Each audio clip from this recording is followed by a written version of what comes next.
Morning. This is Thursday, January 14th, 2021. Start of the Senate Judiciary Committee. This morning, we're taking up first a bill that we passed last year, which as introduced is exactly what passed the Senate last year and died in the House of Representatives due to COVID, I believe. The first witness is Bryn Hare, Able Legislative Counsel, who will walk us through to remind us what we've done and on S7 and what is actually portions of S7 did pass last year, the marijuana expungements. Bryn, if you could take it over, appreciate it. Sure thing. So good morning, committee. Nice to see you all for the first time this year, I think. For the record, Bryn Hare from Legislative Counsel. That was a good introduction of S7. I'm going to give you a little bit of background. I know that this bill is going to be pretty familiar to you guys since you passed it last year. I believe it passed the Senate in June of 2020. So forgive me if you know all this and you remember it well, and just let me know if you want me to hurry it up. So just a reminder of where the bill came from. S294 was the bill that passed the Senate last year, and that was the result of the Sentencing Commission report of October of 2019. That was a result of Act 32 of 2019, which was that act relating to sealing and expungement of criminal history records. And that act directed the Sentencing Commission to conduct a comprehensive assessment of the statutes governing expungement and sealing. And that was to include a review of crimes eligible for expungement and the process by which they're expunged and sealed, and give a report to the Justice Oversight Committee on sort of a comprehensive plan to make more offenses eligible for expungement and sealing. So S294 and as a result S7 is basically a result of that report. So as a reminder to what S7 does is that it makes most criminal offenses eligible for expungement or sealing or both. That excludes listed crimes and drug trafficking offenses. Those are the only crimes that are really excluded from eligibility for either expungement or sealing. And if you remember, it creates some categories that are also tiers of expungement or sealing. So sort of generally, the way it approaches this is to say as the offense severity increases, access to expungement or sealing decreases. And it also sets up a sort of petitionless expungement process for certain civil offenses in the Judicial Bureau. So that's a pretty broad overview of what it does. So now I'll just get into the bill itself. It's everything except listed crimes. And what was the other, Bryn? Drug trafficking offenses. Drug trafficking. Thank you. So Senator Sears, you let me know how you'd like me to do this. Would you like me to share my screen so I can bring up the bill? Well, I've got a copy of the bill, but I don't think people do. So we probably need to share the screen. But I think we can do a fairly rapid walkthrough, Okay. Reminding everybody that elements that were in the bill that we passed were part of the marijuana bill, and they have passed and been signed into law. So. Right. So do the other committee members want me to put the bill up on the screen? Yes? Yeah. Okay. Oh, I think Peggy might need to enable participant screen or make me a co-host. I don't see that I'm a co-host yet. All right, well, why don't we start and then we can catch up. Okay. All right. So I can give you a pretty, I could do the walkthrough pretty quickly here. You're a co-host now, Bryn. Okay.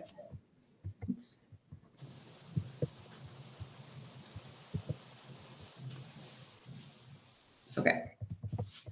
Is that everyone can see my screen now? Yes. Okay. Thank you, Peggy. So here is S7, and I'll attempt to do the scrolling while I talk to you about this. So section 1 is the definition of listed crimes.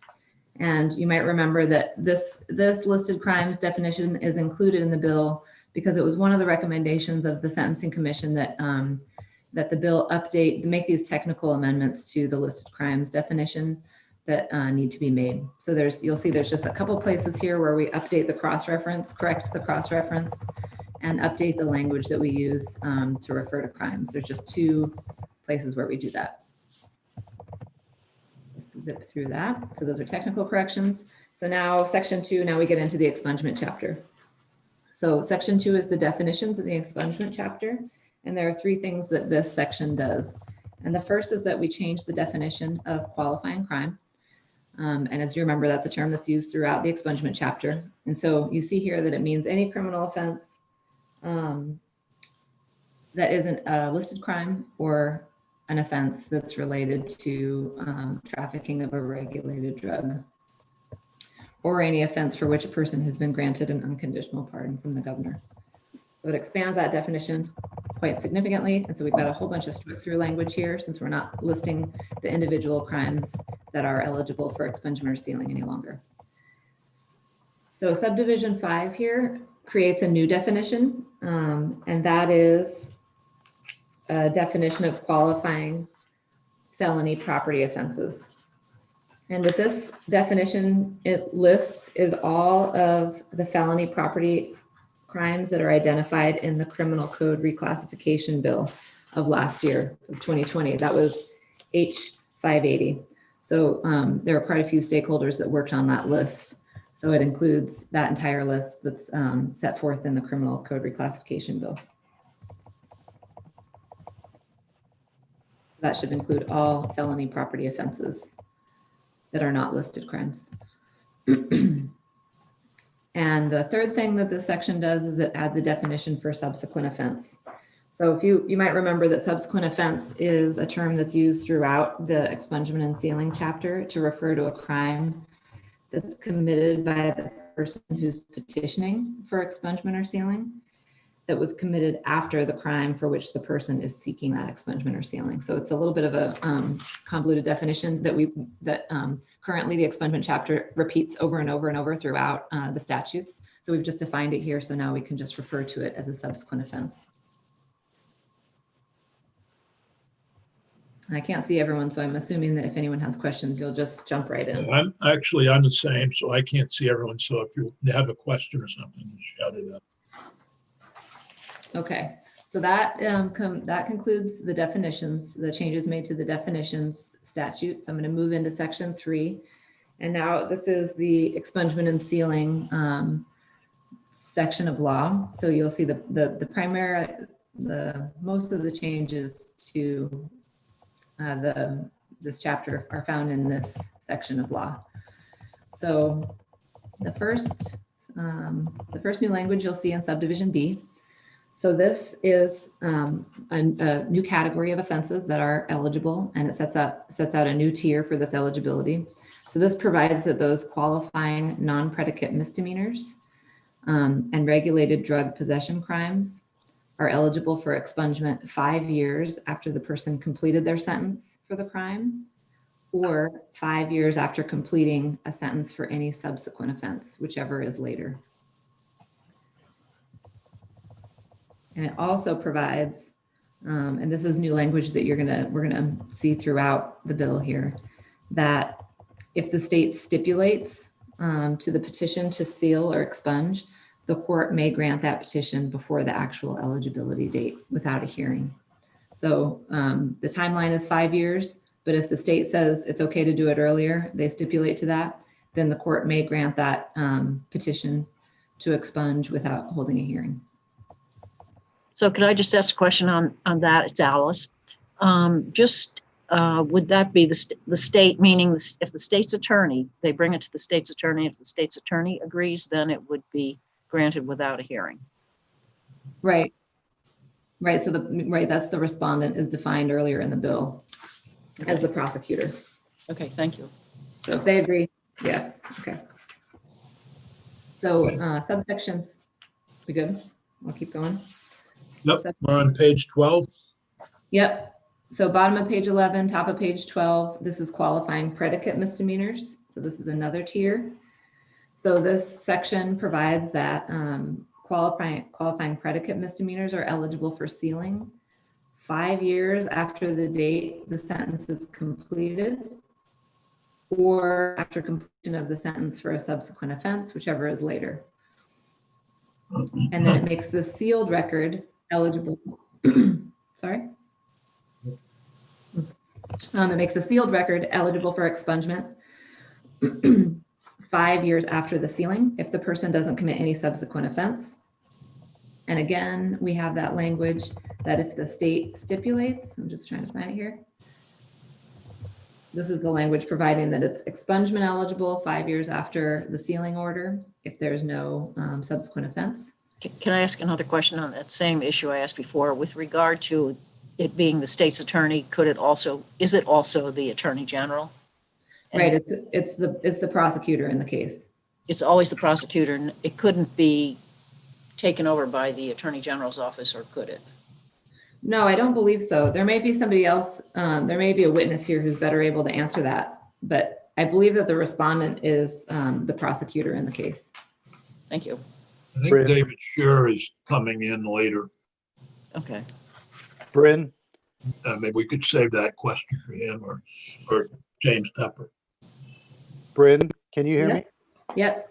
I'm wondering about DUI in terms of predicate offense. Right, so DUI is treated separately. Okay, I remember we worked on a bill that had provisions around sealing for DUI. That's covered elsewhere. It is, in fact, it's right here on this page. Subsection G deals with DUI. Okay, And so that's a separate sealing eligible only, no expungement eligibility for that offense. okay. Thank you. So this language in subsection 3 says that if the state, again, it's that language that if the state stipulates to the petition at any time for expungement or sealing, then the court can grant it without a hearing. So these are, again, just a reminder, these are qualifying predicate misdemeanors. They are sealing eligible and then expungement eligible after the sealing is 5 years after it's been sealed. And again, if the state stipulates, then it can be granted, that petition can be granted for either sealing or expungement at any time. So G, this is no changes to this. This is the DUI provision. And as I just mentioned, it's sealing eligible only, no eligibility for expungement for DUI. And it's sealing eligible 10 years from the date of the completion of the sentence. And I'm just going to point this out because you'll see this throughout the bill. There's some changes to this language about the requirement that the person has successfully completed their sentence. So if you remember, I think this was at the suggestion of Judge Grierson that we changed that language from successfully completed the terms and conditions to the person satisfied the judgment for the conviction. And I think that that was a more accurate reflection of what is actually happening. So you'll see that throughout. So no changes to the DUI provision. Subsection H is the burglary provision. It provides that expungement burglary offenses, those particular burglary offenses for people who committed a burglary without a weapon prior to turning 25, have access to expungement or sealing 15 years after the completion of their sentence. If you remember that, that's existing law, no changes there. So I'm going to go down now to subsection I. So I'm on page 15 now. 15, right? 15, right? Midway through the page on page 15. This is the new tier of qualifying felony property offenses. And included in that tier are offenses regarding selling, dispensing, or transporting regulated drugs. So if you remember that first tier, that sort of lowest level tier with the qualifying misdemeanors included drug possession offenses. So now we're in the tier that includes other drug offenses, except for trafficking. If you remember, no trafficking is eligible, but selling, dispensing, and transporting regulated substances is eligible in this tier. And this is where would this be where the sale of marijuana comes in? Right. That's correct. So this section provides that these types of offenses are eligible for sealing 8 years from the completion of the sentence, or the completion of a sentence for a subsequent offense, whichever one is later.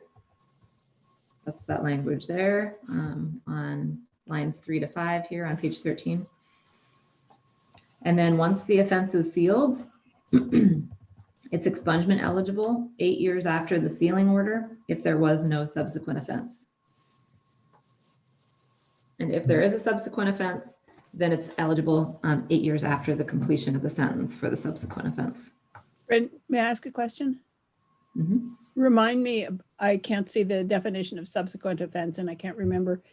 So if your offense is something that's being expunged, you're eligible for expungement on this offense, but the subsequent offense has no relationship to the other one. Is that still a subsequent? I'm trying to think of if somebody steals a pair of socks later on that has nothing to do with their original offense. That's correct. Okay. Rises out of the definition is that it's a crime that arose out of a new incident or occurrence after the person was convicted of the crime to be sealed or expunged. But having no relationship necessarily to the original. Okay, thank you. Right. Bryn? Yep. My memory's a little hazy. 8 years? How did we come up with 8 years? I think my recollection of that is that it was a compromise.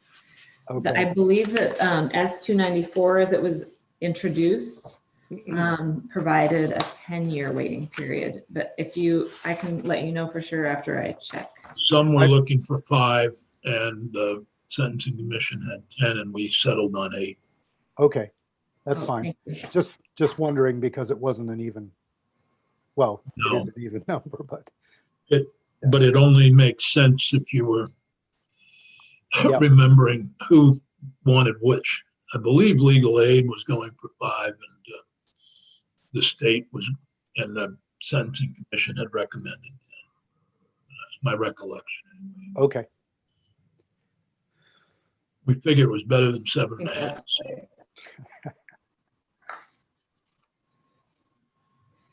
Okay, so I'll keep going then. Yep. Now we're on subsection J, and this provision sets out the tier for qualifying felonies.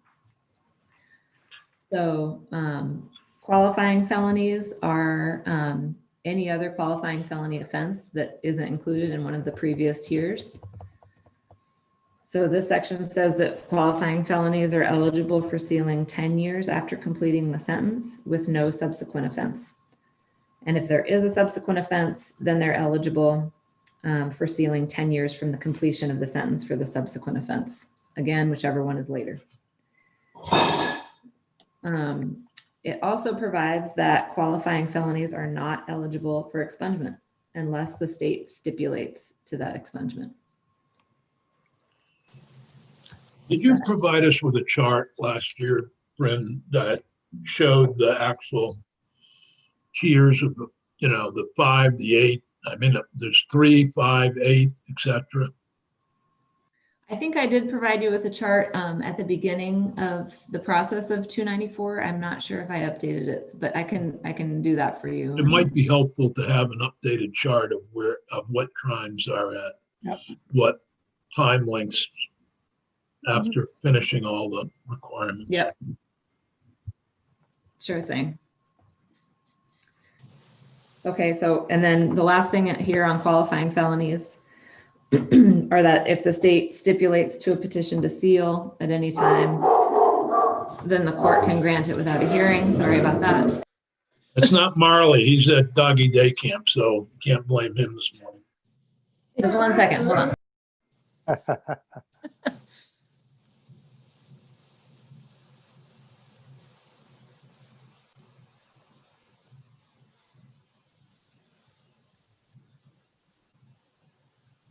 Okay, sorry about that. No problem. Okay, so that concludes section 3, which has all of the new tiers for sealing and expungement timelines and eligibility requirements. So I'm going to move on to section 4. And this is the section that has to do with sealing of records for juveniles. So this makes a couple of changes to this section of law. So under current law, youth under 21 shall have their juvenile records sealed 2 years after their final discharge. I'm going to scroll down so you can see this language. I'm at the top of page 18 right now. So 2 years after their final discharge, if they meet these two criteria, if they weren't convicted of a listed crime, and if the court is satisfied with their rehabilitation. So this section of the bill makes two changes here. First, it raises the age to 24. So it raises the age from under 21 to under 25. And it provides that as long as that person wasn't convicted of a listed crime within 10 years prior to their application to seal, and the other criteria are met, then they're eligible. Does that make sense? I'm gonna keep going. Okay, this is. And this does not have, this doesn't have anything to do with juvenile records. I'm sorry, will you say that again? This doesn't have anything to do with the juvenile record, Right. a juvenile delinquency conviction Correct. This is only, not being entered here. There is a question, and I believe Senator White's committee is looking at and has asked us to look at, and that's when are records for those under the age of 18, or soon to be 19, I guess, public records. Yeah, we had some testimony yesterday and we're going to take some more next week. And I think we can deal with the issue of law enforcement and how that works. But then there's the issue of when it gets to court. It got very complicated and there were many, many rabbit holes to go down. And so I think that we need to have a longer conversation. Yeah. Then I won't. okay. So yes, thank you for that question. This is just criminal records, not juvenile delinquency records. That's where you get into this. Certain motor vehicle offenses get charged as an adult, even though you're a minor. And something more serious might get charged as a juvenile.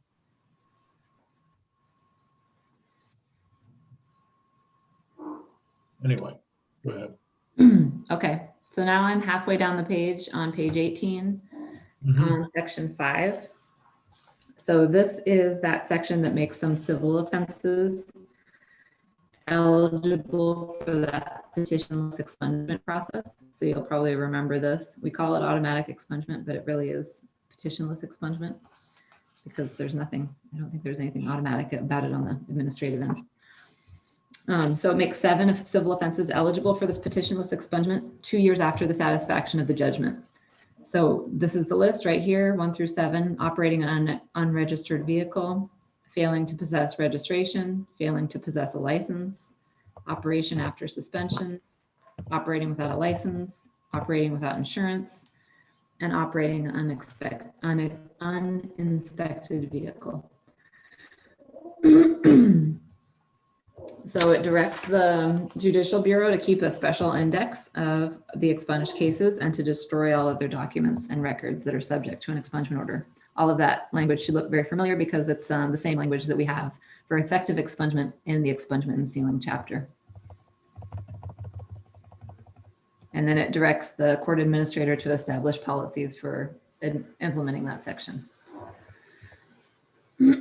Okay, lastly, we have section 6. And again, I'll just remind the committee that there were a couple of other sections that were in S294 that decriminalized possession of marijuana and provided for expungement of marijuana criminal history records. And those passed elsewhere in last session. So those are not in this bill. So section 6 is the Sentencing Commission report. And if you remember, this directs the Sentencing Commission to consider whether a comprehensive policy of expungement and sealing for all offenses serves the interest of justice. And so that would include a policy for expungement and sealing of listed crimes and drug trafficking offenses. Could we change that? Directs the. You change that to 2021, or should we change it to 2022? I changed it to 2021. It directed them to do that this year, this legislative interim, and then Oh, okay, to justice oversight in October of this year. okay. Great. And then that's it. Effective date is July of 2021. And I'm sorry for that, for the incessant barking. I think there might be a squirrel in the bird feeder, which is not allowed in my house. No. Not allowed in mine either. And Marley loves to go after the squirrels when they're in the bird feeder. He feels it's his job. Very important job. It is. He hasn't caught one yet, that I know of. All right, great. Thank you, Bryn. Are there any questions on the bill? That's a really good summary of the bill and what to look at. I know that, Joe has a question. oh, I'm sorry, Joe. I just want to make sure Bryn's going to hang around a while because I'd like her to hear Erica Reddick's testimony and make sure we're giving Oh. her some relief here. I'll be here. Thank you. And I was gonna say, I do have a question, but it can wait until it's my turn to testify. Who was that? That was Erica Reddick. Oh, okay. Erica, I'm sorry. You need to identify yourself for the record when Oh, my first apologies. time around so that they can tell who you are. Got it. My name is Erica Reddick, and as Senator Benning mentioned earlier, I'm here as his witness. And so I just wanted to double check because it's a little bit, there's a lot of parts. So I just want to make Okay, well- sure, well, Erica, you're not. I don't have quite you up on yet. my, I don't have you on my agenda. So I Well, don't, I did confirm with Peggy this morning, Dick, that she is Oh. on the agenda, but I don't know where she fits into the schedule of witnesses. okay. do I ask my question when it's my turn to talk? Well, Yes, why don't we Yes. do, well, Very good. Yes, she is. I'll wait. Eric is the last witness on the agenda today. well, why don't, since Bryn needs to stay for the, why don't we just move ahead with, we'll hear from Erica now since she's already, and then we'll just push everybody else back if that's okay. Go ahead, Erica. There we go.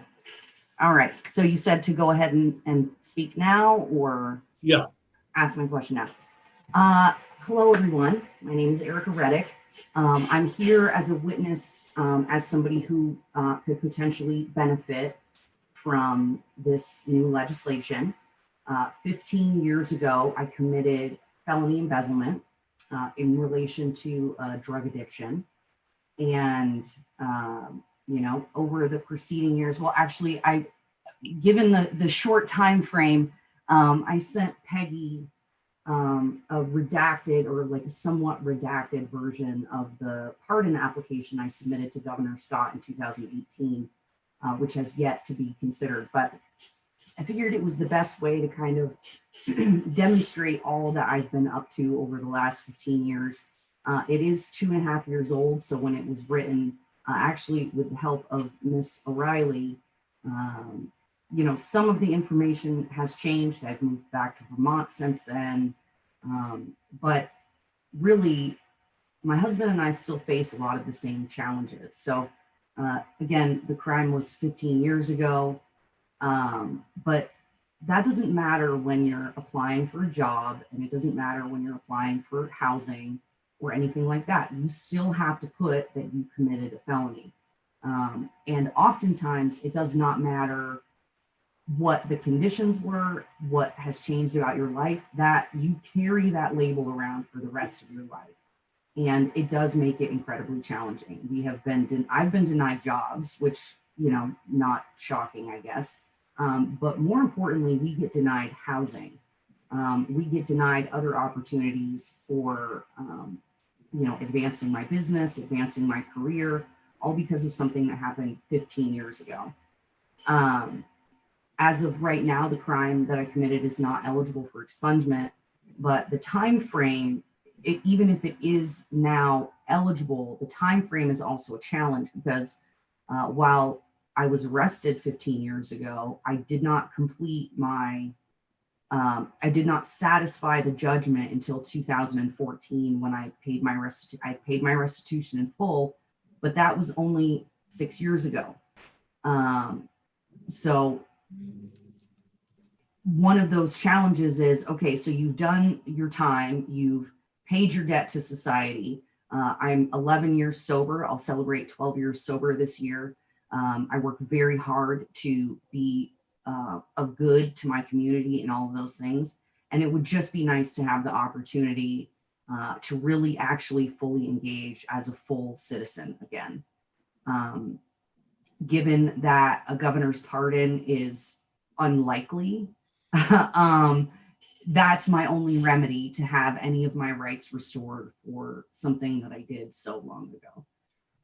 But I don't know if that's enough of a testimony, but I'm happy to answer any questions about my life, about what I've done since 2005 when I lost my mind, as I like to say.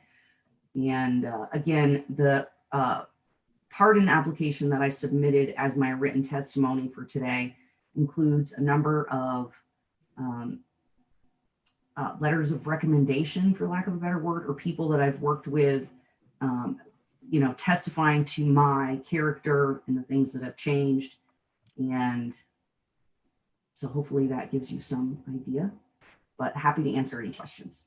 Are there any questions? Joe?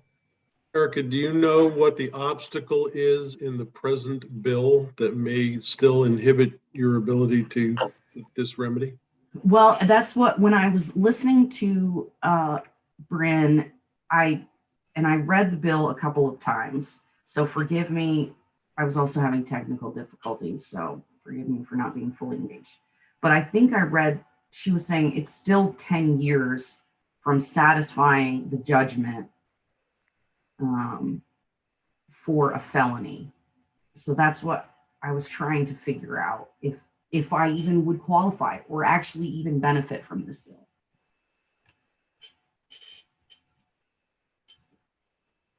May I ask a question about that? Yeah. Yes. So satisfying the judgment means every single thing, right? Not even if starting in 2005, you changed your life around after the conviction. Right. That includes mean- the surcharges, which is the problem, one of the problems that we Yeah. try to deal with in a different bill. But, you know, all the people that get money from the surcharges didn't want to lose their funding. But what does satisfy the judgment actually mean? Maybe that's not a question for you, Erica. I guess that's a question that I just need to have answered by Brian Grierson or Bryn or somebody. Thank you. So I can jump in right here and I think hopefully answer part of your question, Erica, which is that it would be a qualifying felony property offense, which is an 8-year waiting period from the time that the person satisfied the judgment for the offense. Or if there was a subsequent conviction, then the date on which the person satisfied the judgment for the subsequent offense, whichever date is later.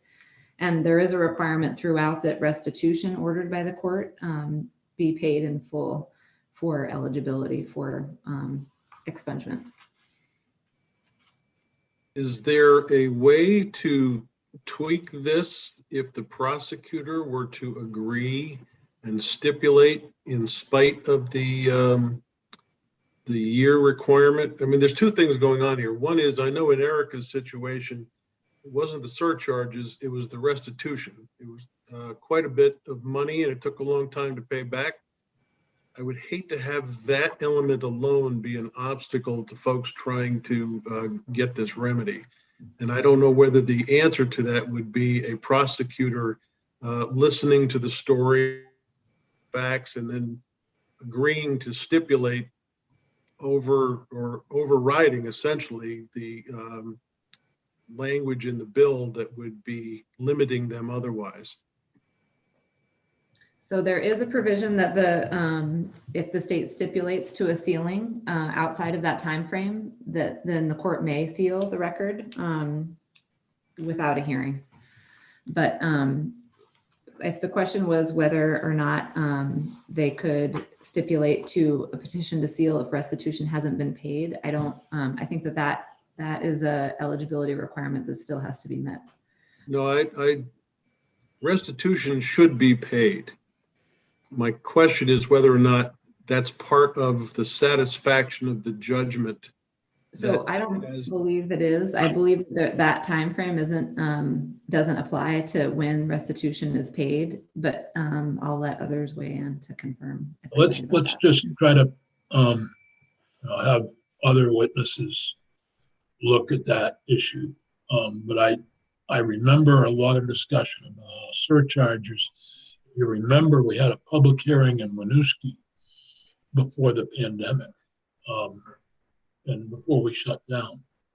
And many of the witnesses there were unable to get their records expunged simply because they owed surcharges that they were unable to pay. And yesterday, during testimony, Judge Grierson made the statement that he was seeing people, because of the charges piling up, leaving court with large number of surcharges. $1,100, $1,200 in surcharges. So it's a problem that remains.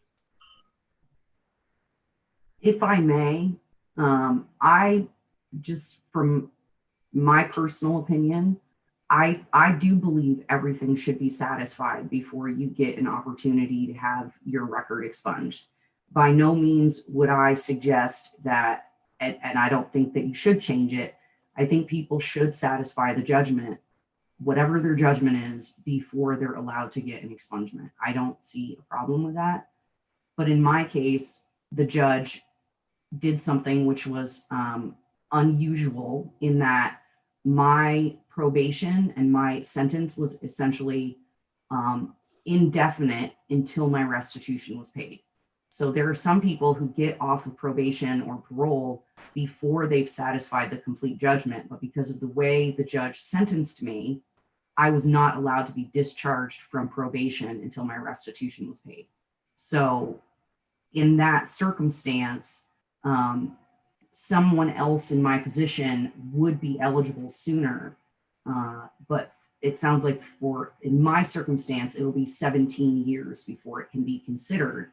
And so I would just suggest, if you can amend the time frame to being something like 5 years after the offense, 10 years after the offense, or something like that, rather than a certain time period after satisfying the judgment, that will give greater opportunity for opening it up, 10 years after the offense or 5 years after satisfying the judgment, or something like that, to allow for people who, do exactly what they're told. I served prison time.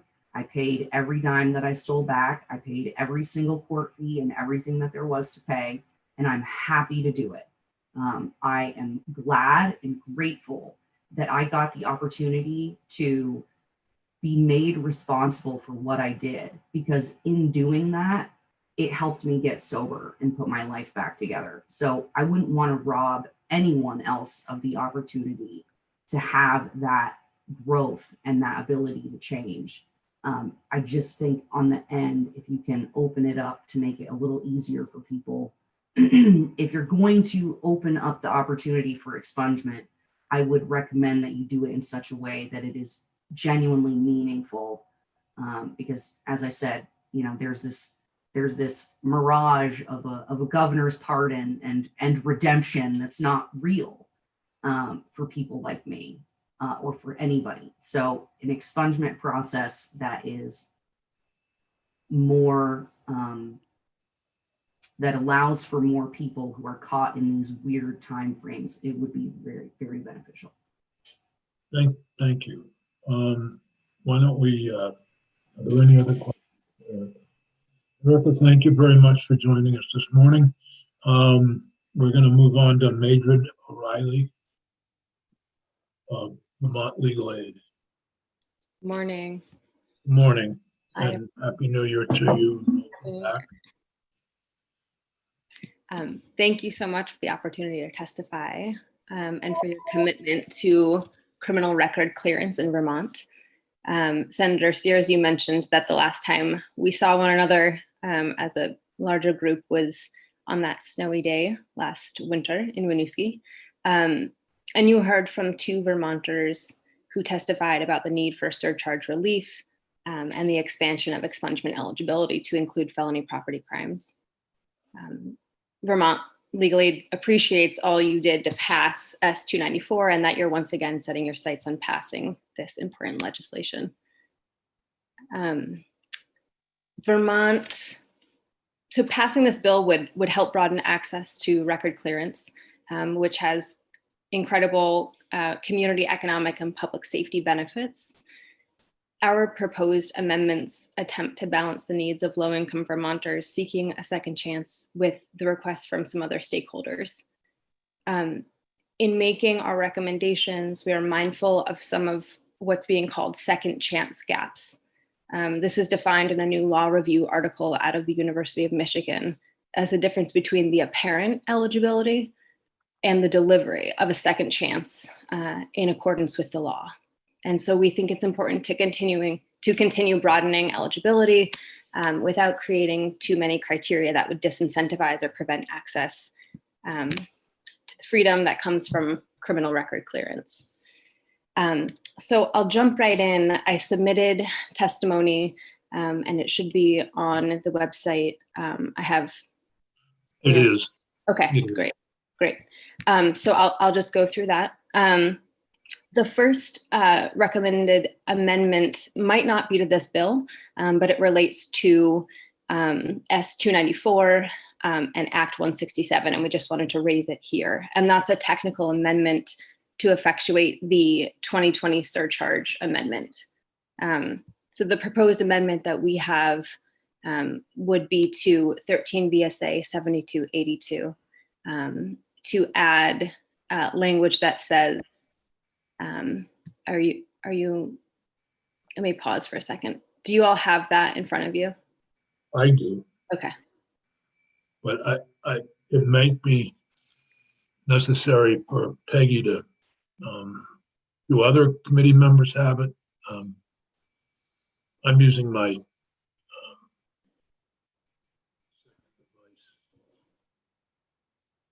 I'll Do get do it other up. committees have Madrid O'Reilly's testimony?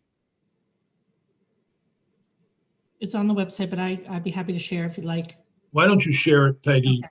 Sure. It might be helpful because just start with where in number 1, technical amendment A. Okay, And- it'll take me a second to get up, but I'll get it up there. Peggy, thank you. Peggy, I can do it now if you want. I have it right here. And if I'm still co-host, I can share my screen. Oh, okay. Thank you, Bren. Remember, I can't see anybody now, so shout if you have a question. Okay, go ahead. Okay, great. Why don't So, you move it up to 1A, the red section? So, All right. yeah, exactly. So that underlined red text is the proposed amendment. So this would help the courts, we think, operationalize the intent of the surcharge provisions in Act 167, which grant judges the discretion to waive surcharges.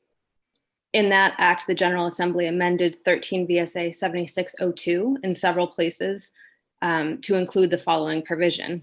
Any restitution and surcharges ordered by the court have to be paid in full, and this is the change, provided that payment of surcharges shall not be required if the surcharges have been waived by the court pursuant to Section 7282. So it's the citation to 7282 that's created some confusion among the courts and members of the bar because 7282 is not also amended. And the final thought there is that we would recommend in the amendment to 7282 including sealing here, so that both petitioners for expungement and for sealing may have access to a waiver where they've demonstrated their inability to pay. So I can keep going unless folks have questions. Are there any questions about the first change? Proposed change, I should say. Okay, Okay. number 2. Number 2 is two recommended amendments to qualifying felony property crimes, which is on page 16 of the bill. And it's section 13 VSA 7602 little I. The first proposed amendment is in subsection 2. And the recommended change is to essentially make it so that the subsequent offense limitations are narrowed for the opportunity for a person who's committed a felony property crime, has petitioned for sealing, and then wants to take advantage of an expungement of that sealed offense, to narrow those subsequent offense limitations to say that they can't expunge it if they have been convicted of a more serious offense within the last 7 years or a minor offense within the last 3 years. So my reading of that provision is that it bars petitioners seeking to expunge a sealed felony property crime if they've been charged or convicted with committing a subsequent offense after the commission of the sealed property offense. And I think that the spirit of the provision makes a lot of sense. I think that what this committee is doing is to say that someone who's still active in the criminal legal system shouldn't have the opportunity to expunge this offense, the sealed offense. But the provision feels overbroad because it looks at the time right after the sealed offense, as opposed to the time prior to actually getting that expungement. So for example, I could see an instance where a state's attorney and I are stipulating to seal someone's felony uttering conviction, and they have an immediate subsequent offense from the next year. That immediate subsequent offense would prevent someone from taking advantage of expungement of that, even if it's been 10, 15 years after they've completed their sentence. So we would just recommend. Yes, I'm either not understanding or I'm opposed. Okay. So maybe you could help me. Yeah, so. Person A, let me ask my question so maybe I can get clear on what you're trying to do here. Person committed an offense 15 years ago, is now eligible to have that expunged, but last year committed a similar offense or a new offense, and you want the old offense to be expunged. Is that? No. Okay. No. What I'm saying is what I is similar to what I had recommended all the way last year about the juvenile sealing law. And you did make that change. And basically what it's saying is person shouldn't be eligible for expungement if they have committed an offense in the recent past. And so we're looking back from the time of petitioning as opposed to looking at whether there was any offense after that crime. So the issue comes up a lot with my client population where maybe they've committed 3 crimes in a row, all pretty close together. But they've had 15 years out of the criminal legal system. Those subsequent crimes, even though they're all 15 years ago, would prevent the expungement of that first very old crime. Does that make sense? Yeah. So basically what I'm saying is just if you tie it to the point in time where you're assessing eligibility is the time of petitioning and looking back saying, you can't come to us with an expungement if you have a recent offense, but it's not connecting it to whether there was, an immediate crime committed or a conviction after an eligible offense. May Reed? Yes. Just tell me if I've got this right. So according to what you're saying in the example you gave, the problem is that they could expunge the third crime, but not the first crime. That's right. And that wouldn't make any sense because we'd be saying you can expunge the most recent offense, but not the oldest offense, Mhm. just because the way the language works. That's Okay. Thank you. right. Sure. The Second Amendment related to that provision is really simple. And it essentially would just allow the prosecutor to maintain the current discretion they have to stipulate to expunge a qualifying offense. So in this bill, the legislature proposes to make qualifying felony crimes eligible for sealing, and that the state's attorney can stipulate to a sealing prior to the timelines being met, but that they can't stipulate to an expungement.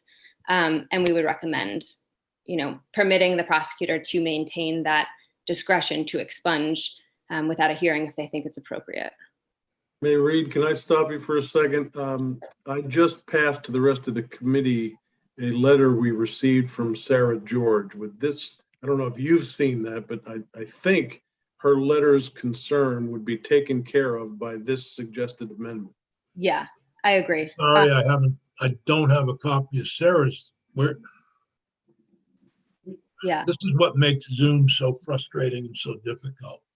You haven't, I I'm sorry, I who's sent got, the email. where is the Okay. Sarah George letter? I emailed it to you guys. Senator Benning gave it to me this morning and I forwarded it to all of you. I'm sorry, I can't keep up with all this. Yeah. I'm sorry, this is next to impossible on Zoom.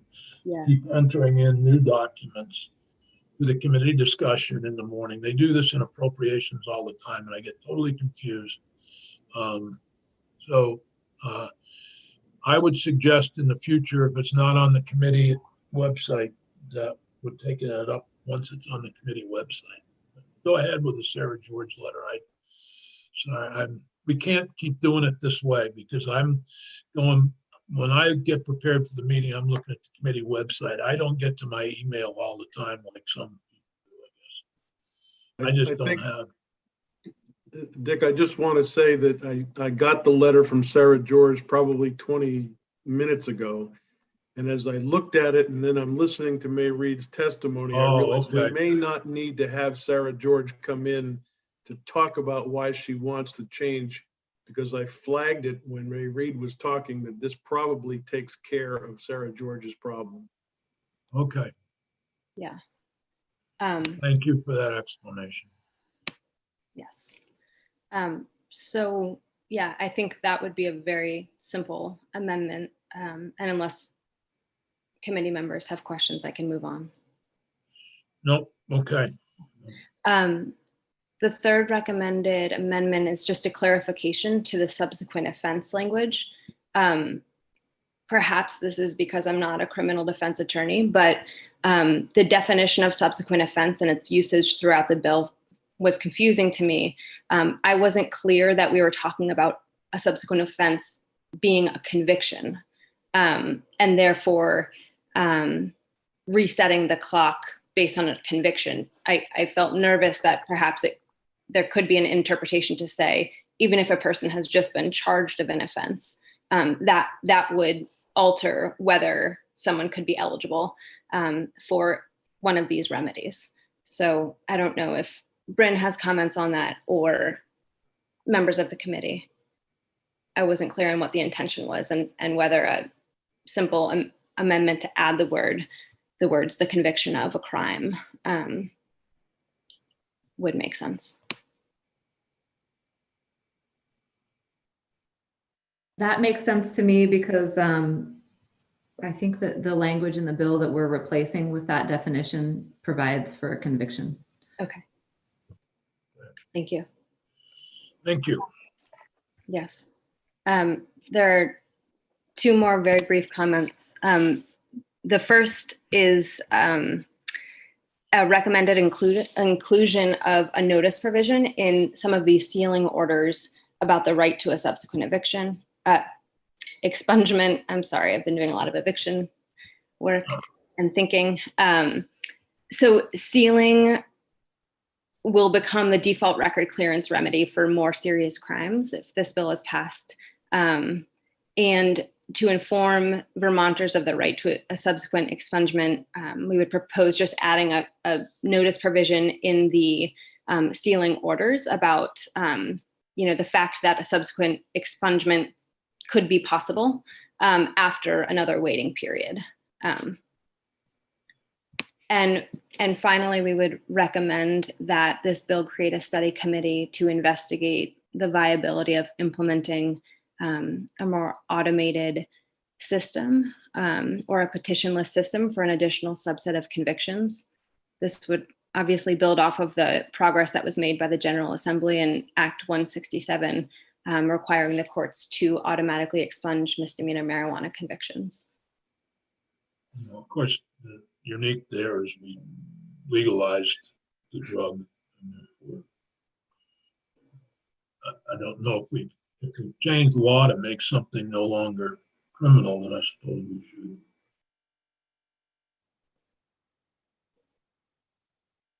Sure. And we did automatic with several judicial bureaus. Right. Other questions from Adrian? No, I never pronounce your name right. That's okay. You are in good company. It's very close. Thank you. Okay, well, thank you so much. We All right, thank appreciate, good to see you again. Nice to see you. Our next witness is David Scher, the Assistant Attorney General, Office of Attorney General.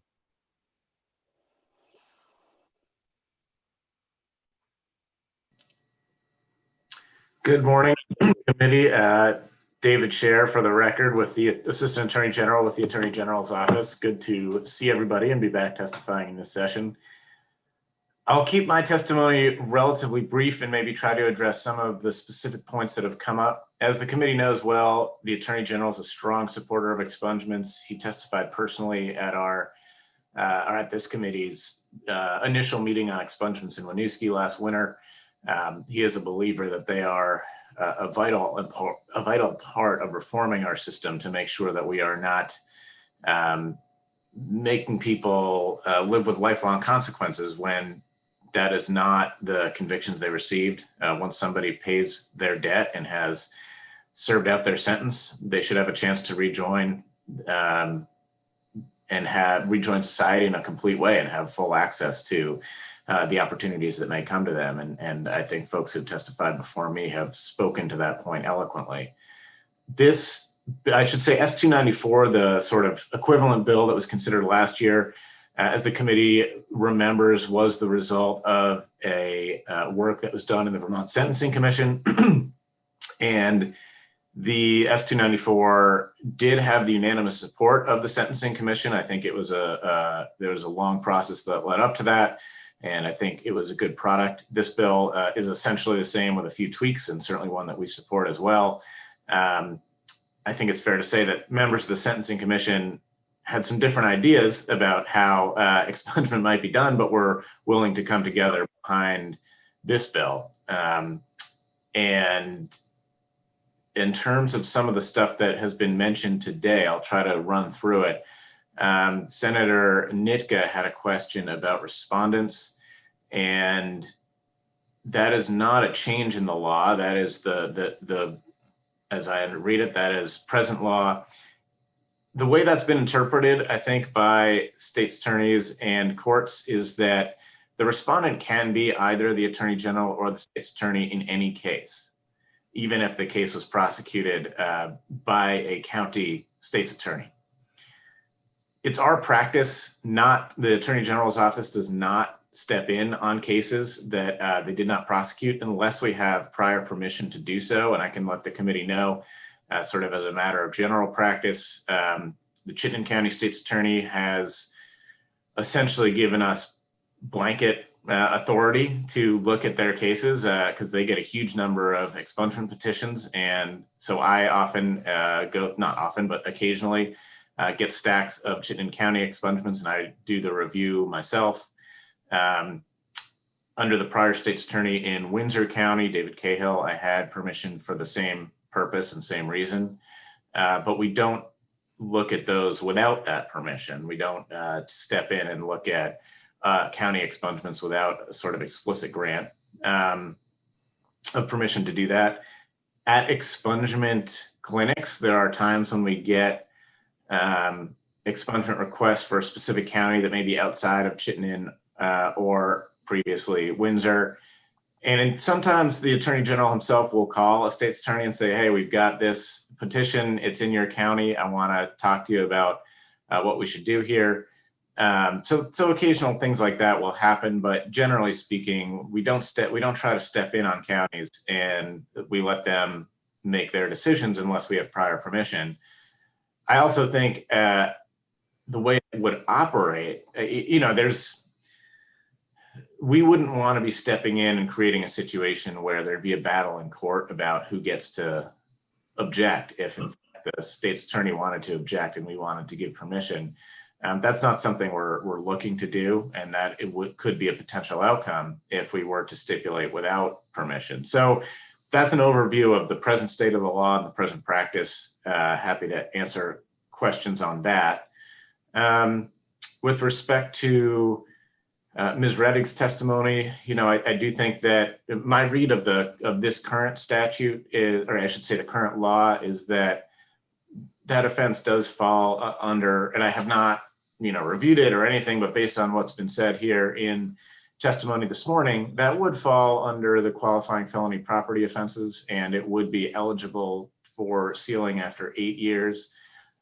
And it's also the case that in whatever county that occurred in, the state's attorney could stipulate to a sealing sooner than that.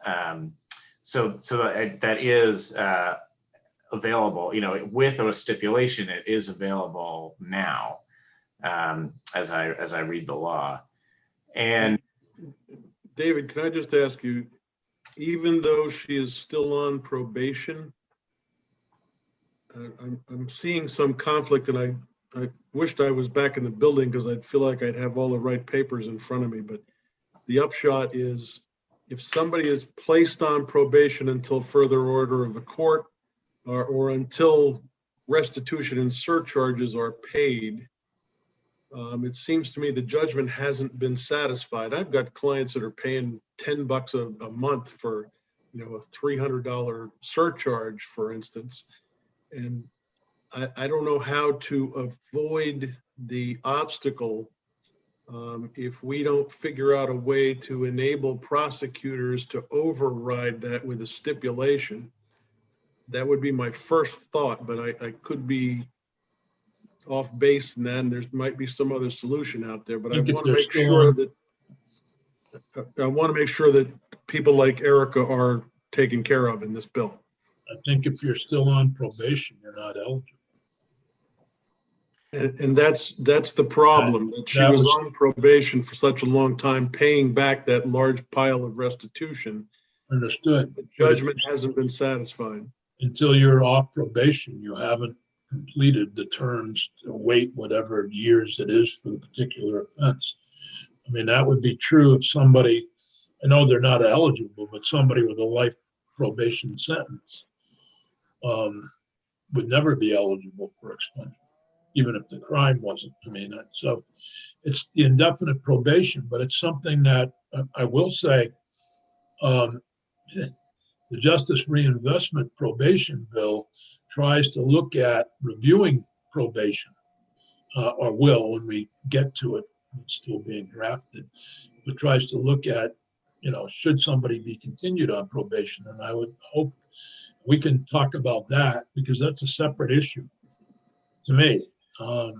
People being kept on probation longer than they need to just to satisfy some judgment.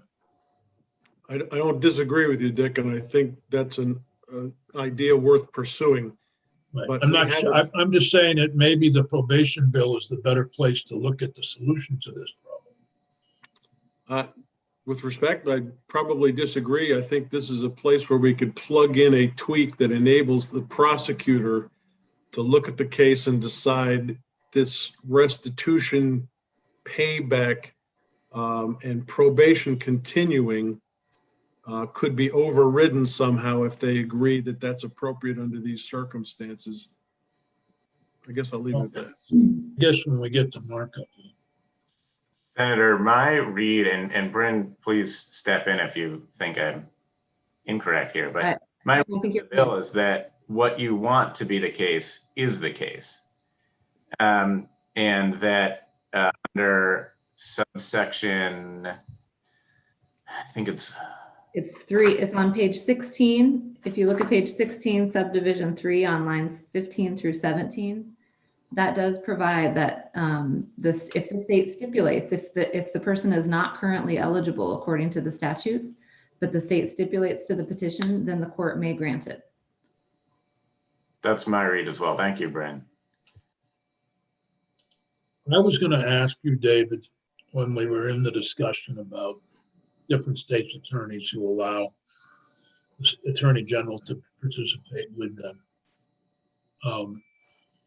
We all have talked a lot over the years about geographic justice, and obviously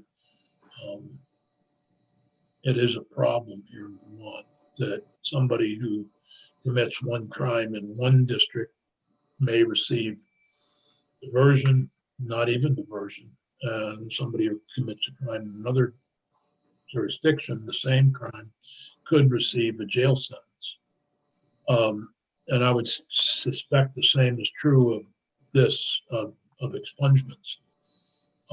Is there any work, and maybe I can ask Pepper this question too, and he's, excuse me, Mr. Pepper, when he's testifying, but is there any attempt to kind of unify and have one general policy regarding expungements so that we don't have geographic differences?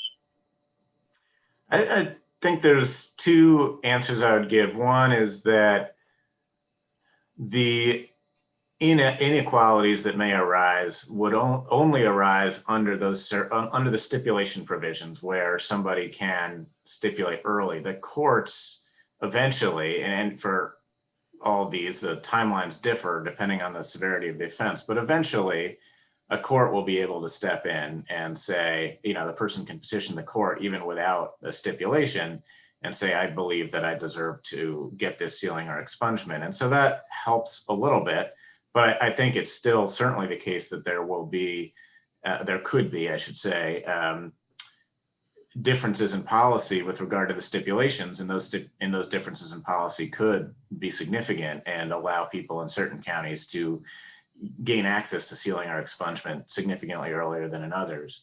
I would leave to Pepper the question of statewide policy, since the state's attorneys are independently elected. And I don't know, and I'll leave to him to testify about whether there have been discussions on ways of making those policies more uniform. Certainly for our office, we have a pretty broad and open stipulation policy on expungements for our cases, but realistically, we have relatively few of the total cases in the state. And so that doesn't necessarily even out across counties all that much. Thank you. Other questions for David? David, thank you very much. Always good to see you. Good to see you. Thank you. And I would say the same for Judge Grierson, who we've seen more often this year than normal, I think, in the first week. Well, at least for the first week, Senator. Good morning, everyone. Thank you for inviting me to testify on S7. For the record, Brian Grierson, Chief Superior Judge. I was trying to, of course, recall all the testimony that was made last year around this bill. And I think I would start by just reminding the committee of a couple of matters that I know were discussed then and were part of this bill when it left the Senate side.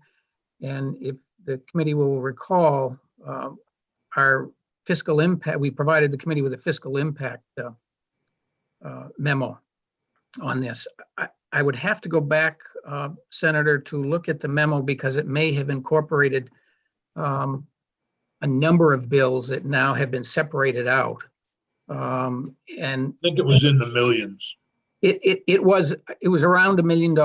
And when the bill, I think if this S7 is the same form that it left your committee last year, my recollection was that this committee, as it came out of the committee, supported and approved, included the approximately $1 million because of the impact on that. It was at the end of the session that I'll call it an appropriation. Obviously, it hadn't been appropriated yet, but at least that impact had been removed from the bill. So I think you'll find that while we may have to go back and revise the fiscal impact as it relates just strictly now to this bill, there was a significant impact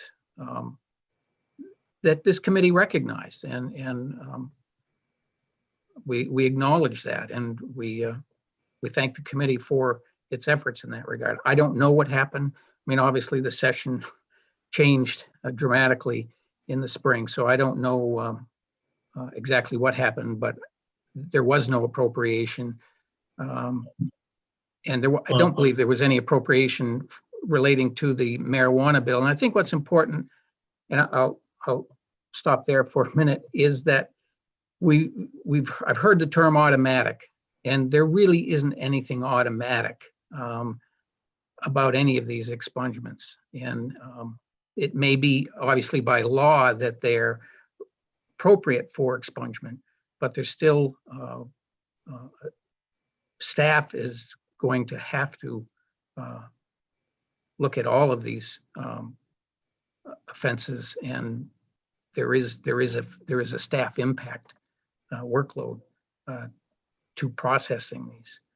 And I would remind the committee of, I want to say it's Act 95 that was passed during the emergency session that suspended the processing of requests for expungement and sealing for a period of 120 days after the expiration of AO 49 that we talked about yesterday's hearing.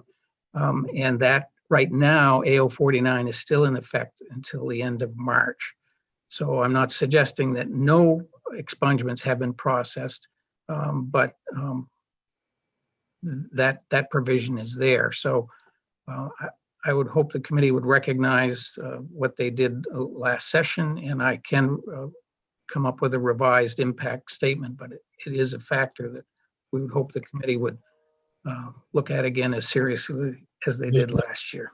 Off the top of my head, not remembering all the details of that bill last year, but I think that it was the world changed after. No question. After town meeting day, and I think that's what happened to that funding was, our revenues were dramatically downgraded, etc. But I would suggest that if perchance some of the backlog is COVID related, that might help. So what I will look into that as well, Senator. Now that we have more apparently CRF funding, we will look at that, and we'll provide this committee with. I suspect that there will be another round as well this year. And so we'll put together a revised impact memo for you. The other thing, the very last provision in the bill as it stands now calls for more work by the Sentencing Commission. And I hope the committee would recall my testimony last year, and I've said the same thing before House Judiciary when I've had the chance, and I've said it in the Sentencing Commission, is that you would include in that study provision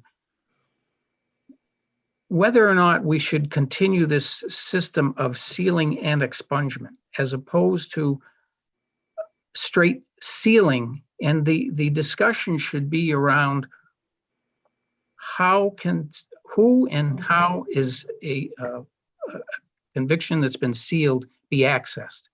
That should be the discussion, because I think Vermont is one of the very few that has this two-step process, and that sealing and expungement only adds to the fiscal impact, not only for the judiciary, But if you talk with the state's attorneys, I'm sure Pepper would say the same thing. And I know in speaking with Jeff Wallen from VCIC, it has a significant impact. And I think the benefits that these individuals coming before the court and before the legislature can be achieved through a sealing process that has a meaningful section that talks about, okay, we're going to seal this. What does it mean to seal? Who can access it and how?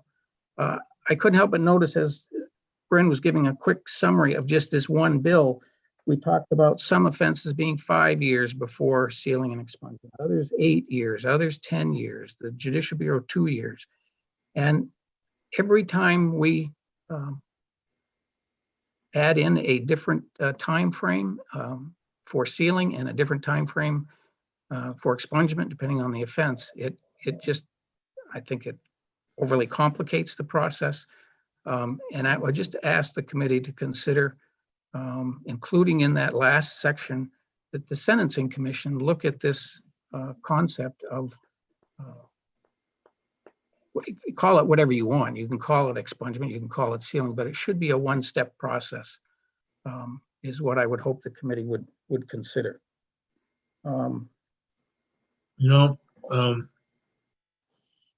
My experience with sealing has been in the juvenile realm. And it's always surprising how some of those records somehow miraculously appear. When we hear about somebody who is it may be in other states too, but you hear about somebody who commits a horrific crime and then you learn that they were in the juvenile system. And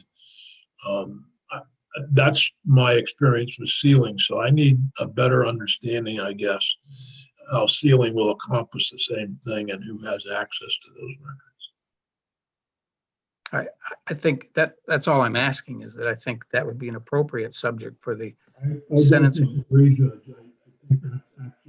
I think that's the question I would like answered, is who has access? And I think that is the key. When Lawrence, for example, when the local police department, I know this is going back 40 years, had little index cards on any kid. No, that was access. Those were their records. Right. So when Johnny Jones got into trouble, they had the index card. It might have had the effect of saying, well, it's sealed, but they all knew.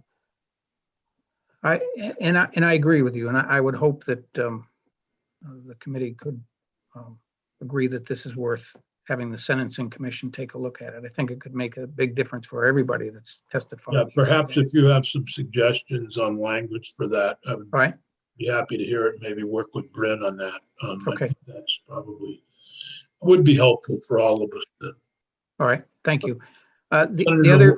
Senator White has a question, I think. Okay. Oh, no, I was just going to comment on that one of the things that we heard yesterday when we were talking about records and when they're public and stuff is that there are these companies called scraping companies, which they're for-profit organizations that pick up everything from arrest records to court things, and they keep them.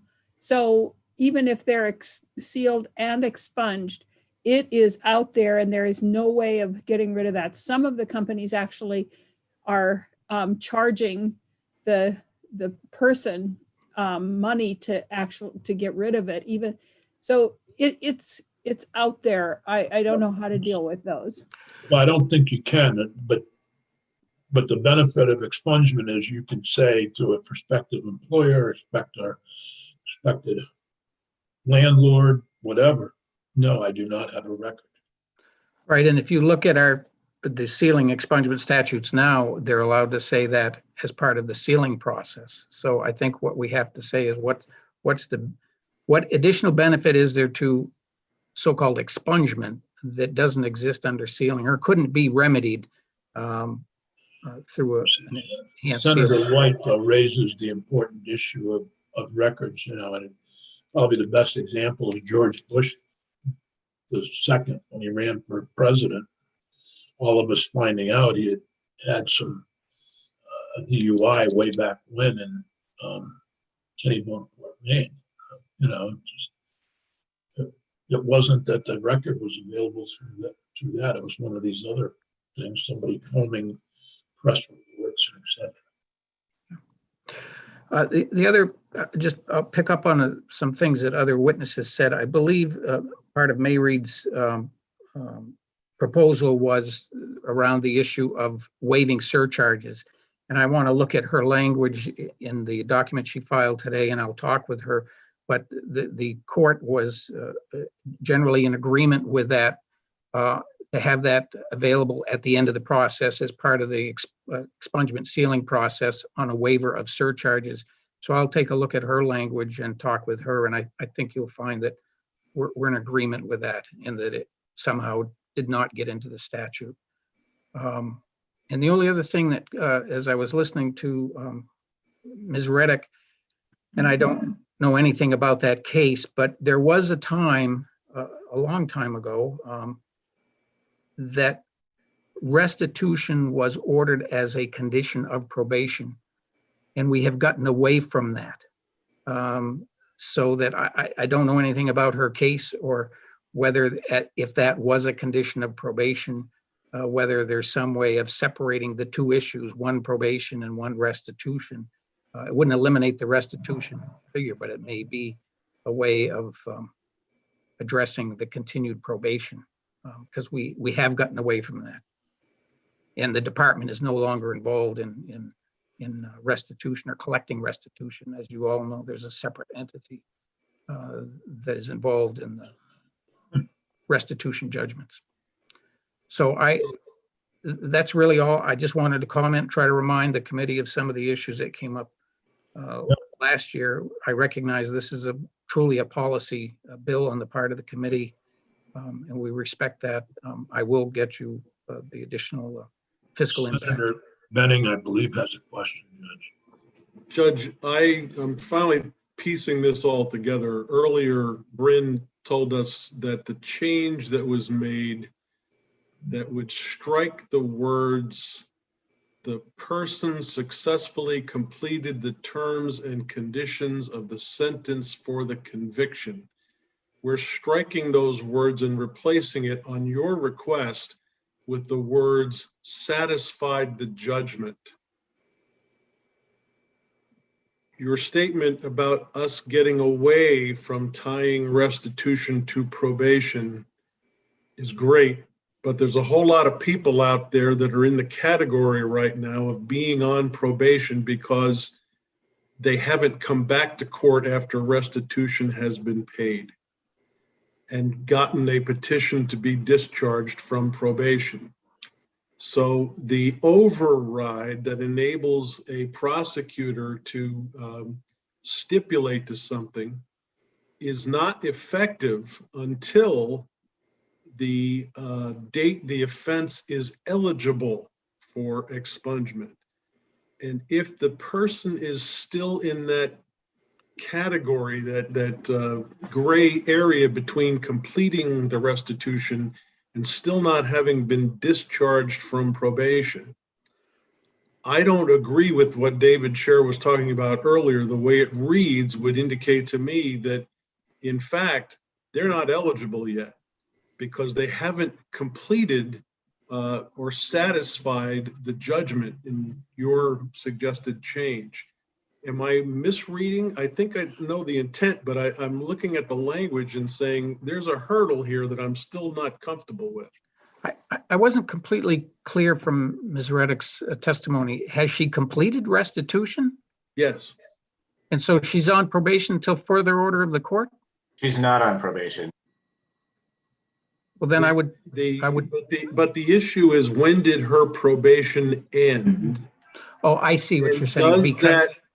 Does that inhibit her ability to apply because the time period is still lagging until she gets off of probation? I see what you're saying. I haven't, other than hearing that issue this morning, I really haven't had a chance to give it some thought, but I understand what the problem is. I'm not sure what the remedy is for that, because in most cases, probation till further order of the court is not given certainly as frequently as it used to be. And so she may be caught in a situation, or her case is so old that that doesn't help her, obviously.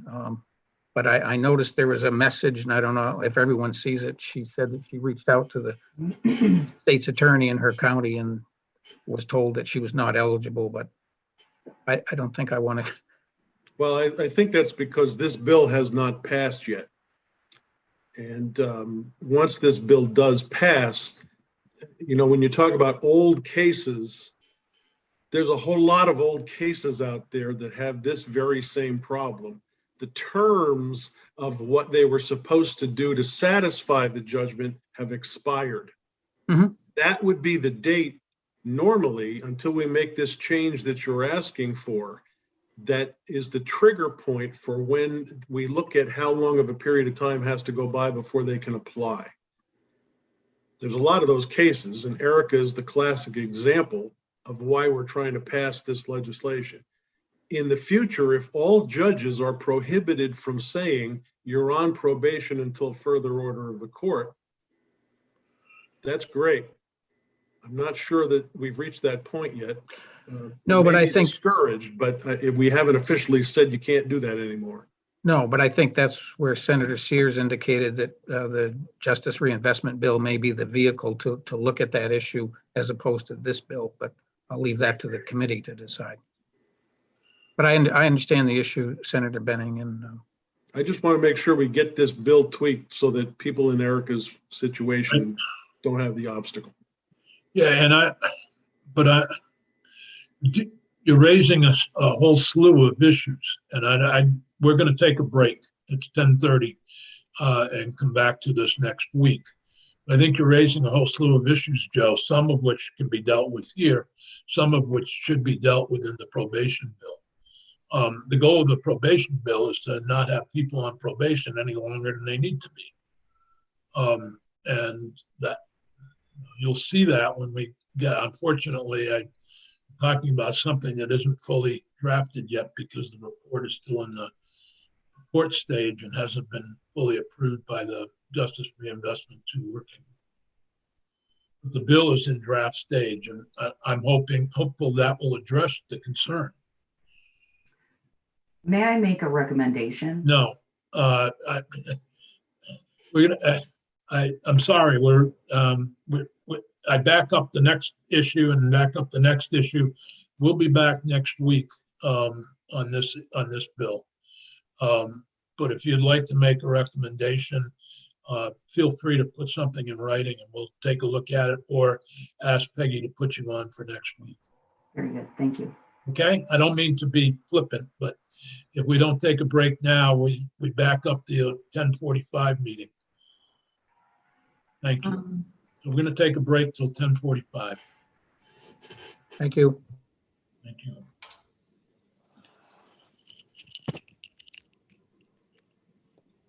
Make sure everybody mutes and shuts off their video.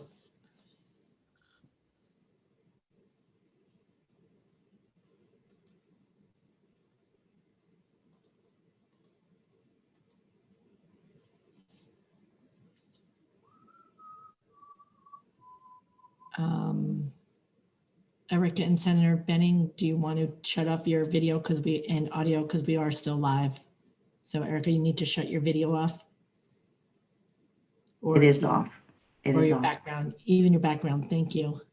There's no way to shut that off, but I'll just leave the meeting. Thank you. Okay.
my apologies to Marshall and Pepper that we didn't get to you.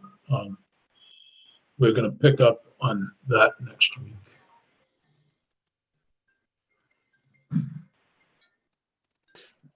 Understandable.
I apologize for abruptly leaving. There's some mess going on here on my road.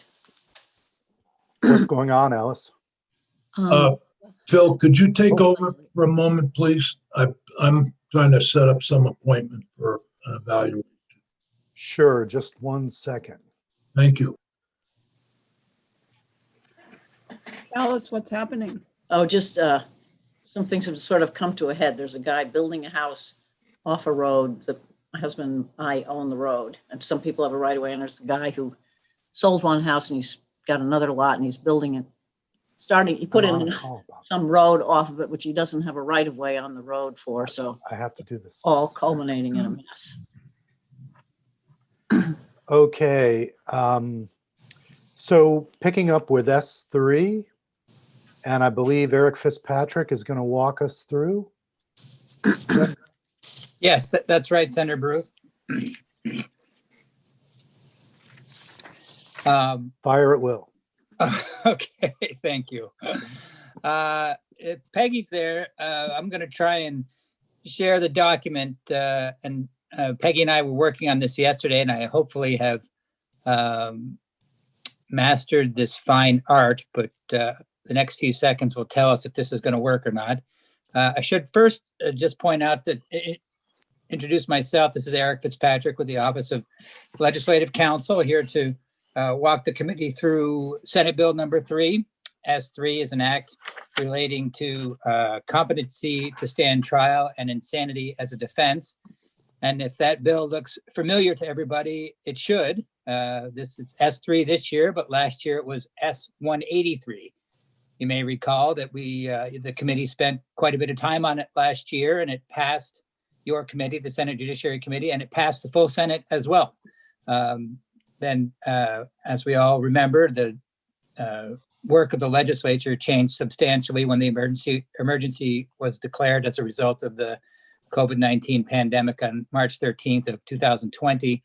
So plenty of the legislation that you had worked on up until that point didn't actually get to the end. And this was one of those bills that you spent a lot of time on, but there simply wasn't time with it because of the unforeseen nature of the pandemic. So it's back. Sorry. Remind me of the number from last year again. Yes, last year it was S183. And as I said, passed the Senate, but I don't think House there was time to take it up in the House last year. So you're starting again with it this year. Is this, Eric, just to clarify, is this exactly what we passed? Other than the effective date, yep. Okay. Other than that, it's word for word as far as I recall. Okay, great. Although I should say, interesting that you say, I'll get to this point when we get there. When you say what we passed, it's what the Senate, the full body of the Senate passed. There was actually a change that was made on the Senate floor, which I'll get to when I do the walkthrough, but there was an amendment on the Senate floor to what passed out of the Senate Judiciary Committee. So what Okay. your committee passed was changed slightly on the floor, but then passed the Senate, and what you see in front of you is what passed the Senate. Do you remember who made the change on the floor? I was thinking about that yesterday as I was reviewing it, and I'm pretty sure, and when I say I'm pretty sure, that's the red flag should go up for everybody that maybe I'm not, but I think that it was Senator Pearson and I think Senator Sirotkin as well were the two folks who I think made the point on the Senate floor, and then everyone agreed on a language to address their concern, and then it went forward. Okay, great. Yep. Thank you. Sure. So I'm going to try and pull up the document now and see if I can get it in front of everybody.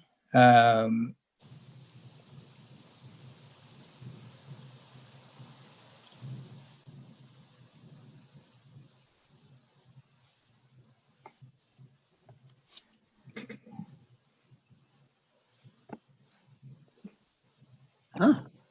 Interesting looking screen. Yes, I think I'm on the way, hopefully.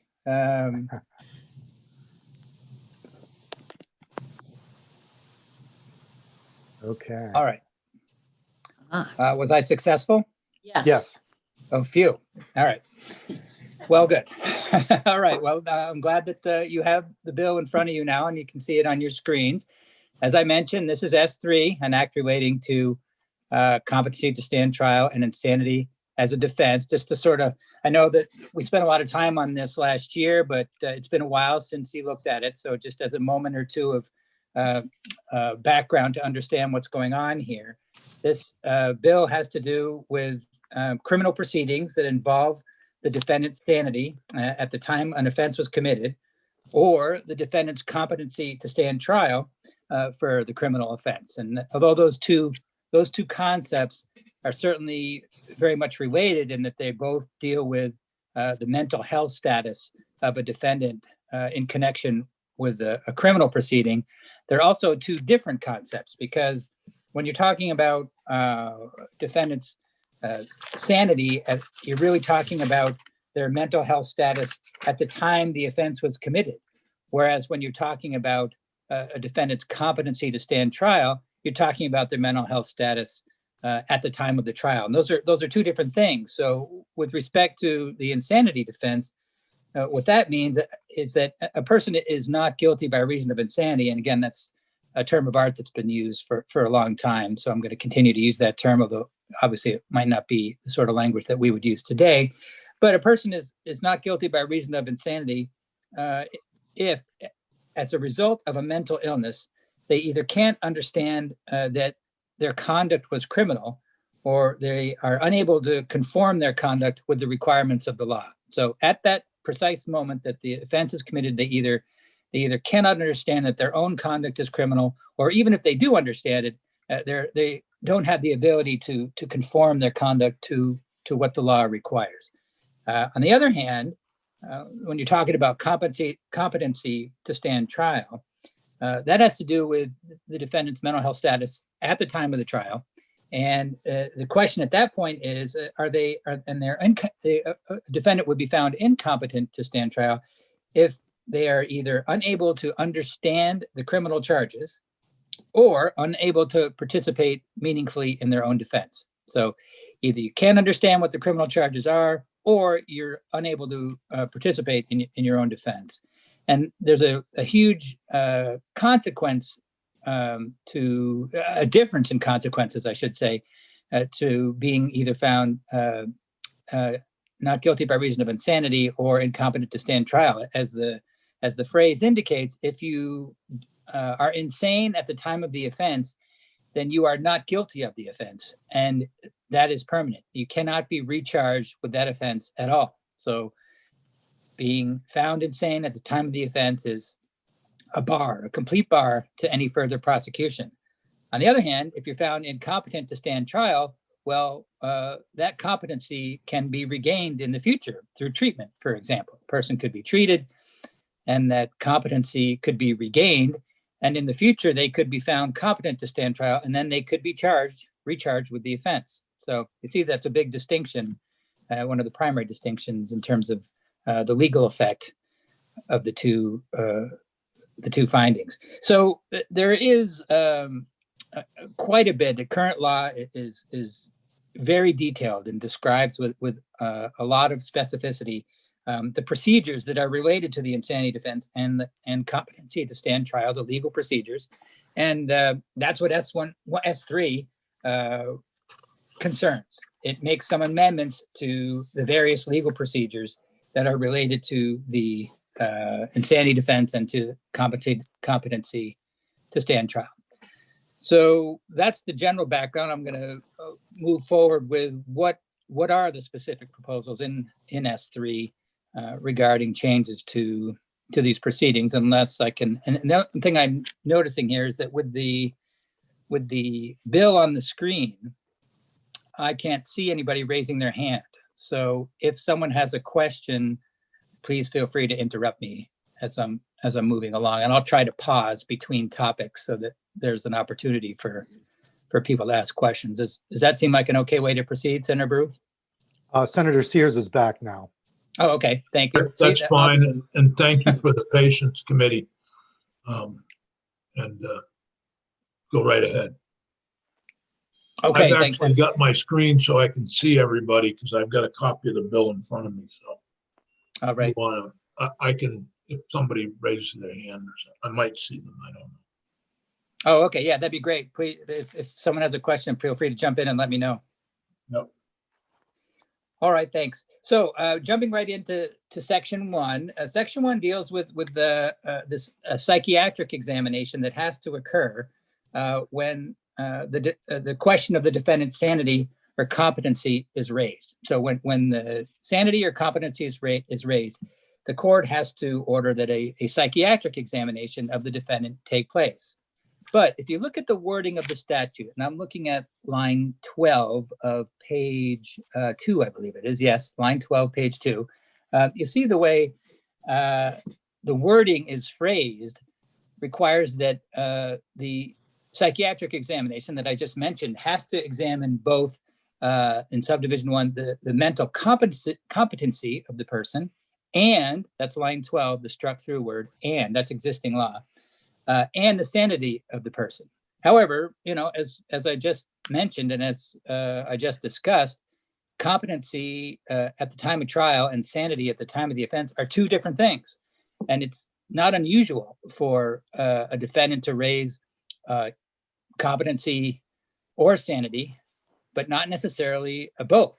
So the language isn't really accurate as to what the psychiatric examination should entail. So you see the proposal is to make clear that these two examinations are different and that the examination could look at the defendant's competency or sanity or both.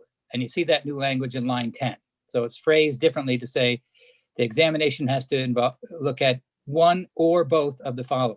So it's not going to be and anymore. It would be, it would depend on the particular circumstances of the given case, whether or not it's going to be the psychiatric examination would look at competency or sanity or both. So that's the first proposal that you see there. The language you see at the bottom of that page is just technical in nature, to boots and suspenders, really, to make it consistent with the change that I just described so that the language is accurate. But there is, over on page 3, a couple of more changes regarding this psychiatric examination. And the first one is on line 4.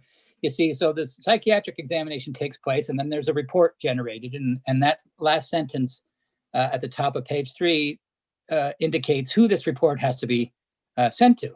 So it's transmitted to the court. You see that in existing law, lines 1 and 2.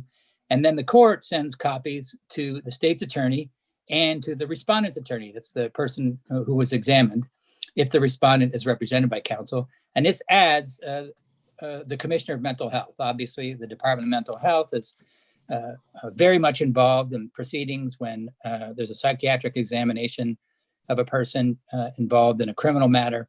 And this just clarifies that when this report is generated after the psychiatric exam, that the commissioner in the department gets a copy as well. Can I just interrupt? Why is that it's needed to go to the Commissioner of Mental Health? That was something we argued about last year, Oh, but go ahead and answer that, Eric. I think it was a matter of them being, because these proceedings will often involve the department's personnel and resources, and that they would therefore want to know. But I would actually defer to the department's witnesses to more specifics about why that is. I think that was part of a compromise. I remember.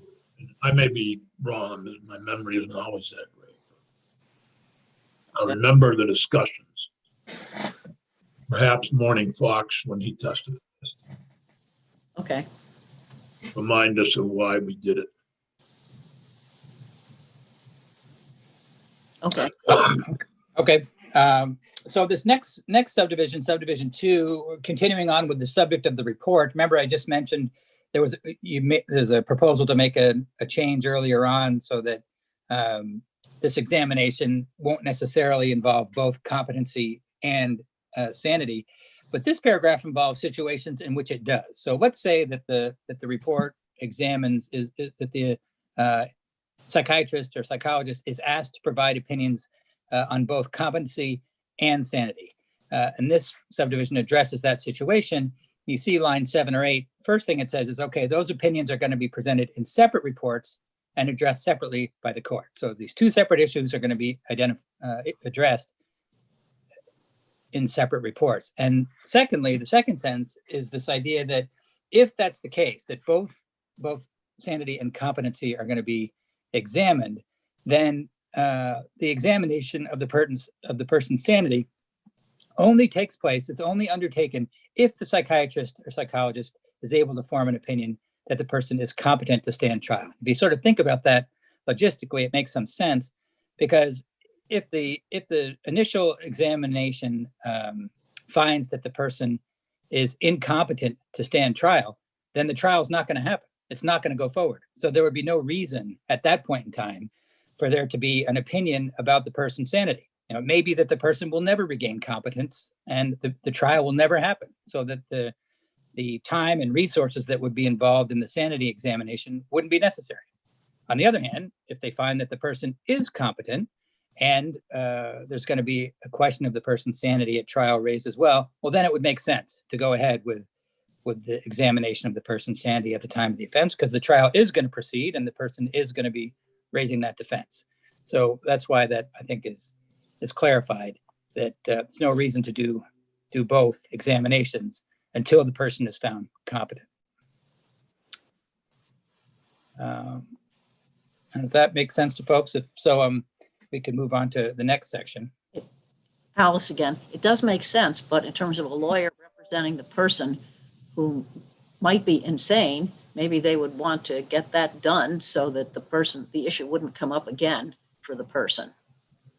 That's my only thought. I mean, it doesn't seem to, it's okay this way, but in terms of the person representing the person whom they believe was insane at the time, it seems like it might be in that person charged.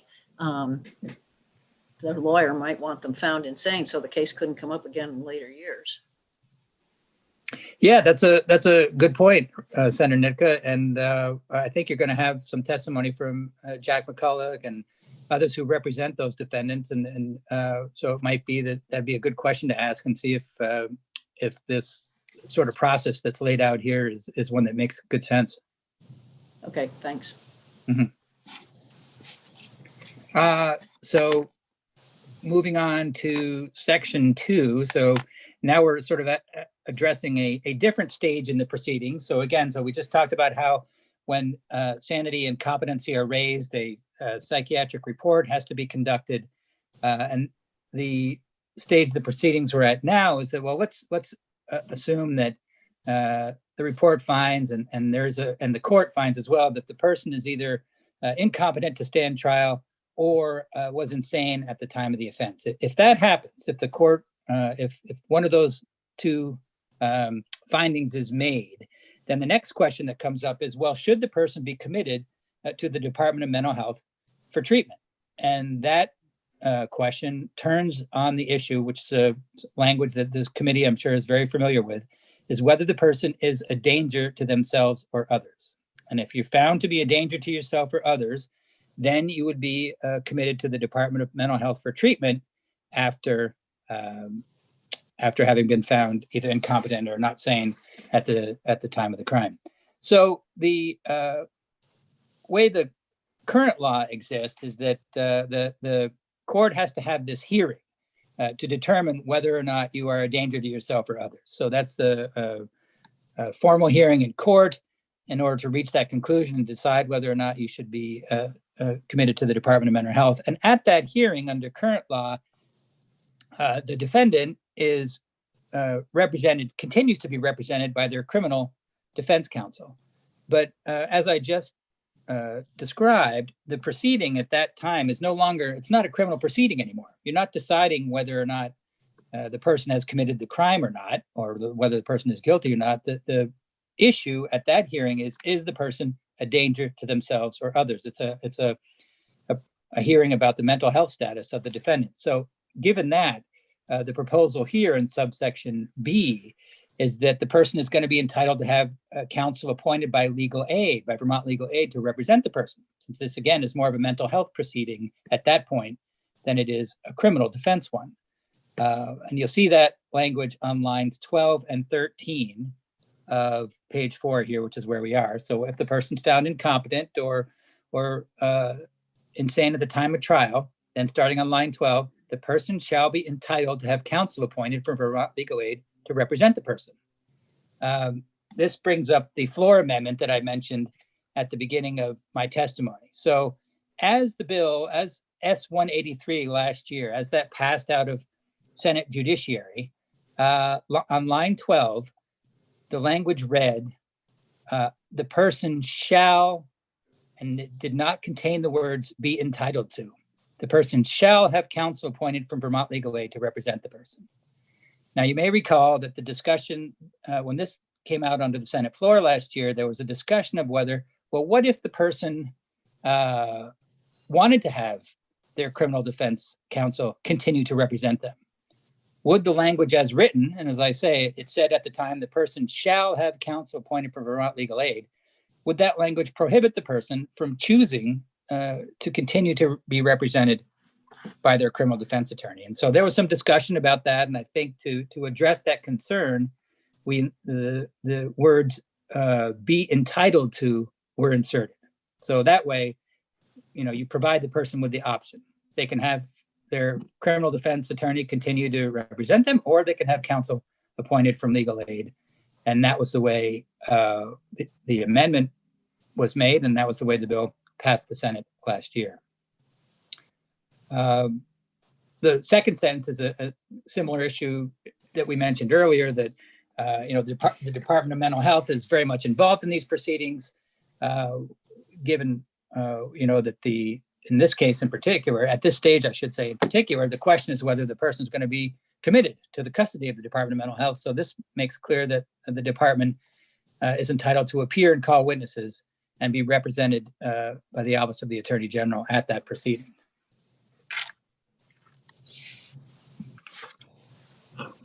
So that's that piece of it. I can move on to the next one now, unless there's questions. All right, so now we're moving on to section 3, and this section involves victim notification. So what's being addressed here is that, we were talking about, the person may be committed to DMH custody if they're found to be a danger to themselves or others. So let's say that does happen. So the court concludes that the person is a person in need of treatment, potential danger to themselves or others, is committed to the Department of Mental Health custody. While the person is in the department's custody receiving treatment, it's always possible that the person's status will change.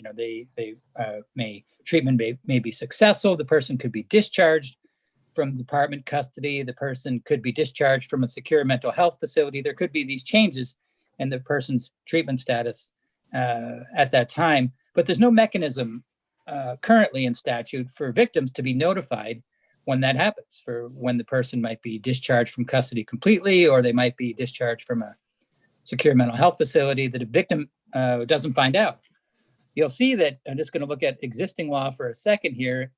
This is I'm on page 5, subsection C1 there, subdivision C1.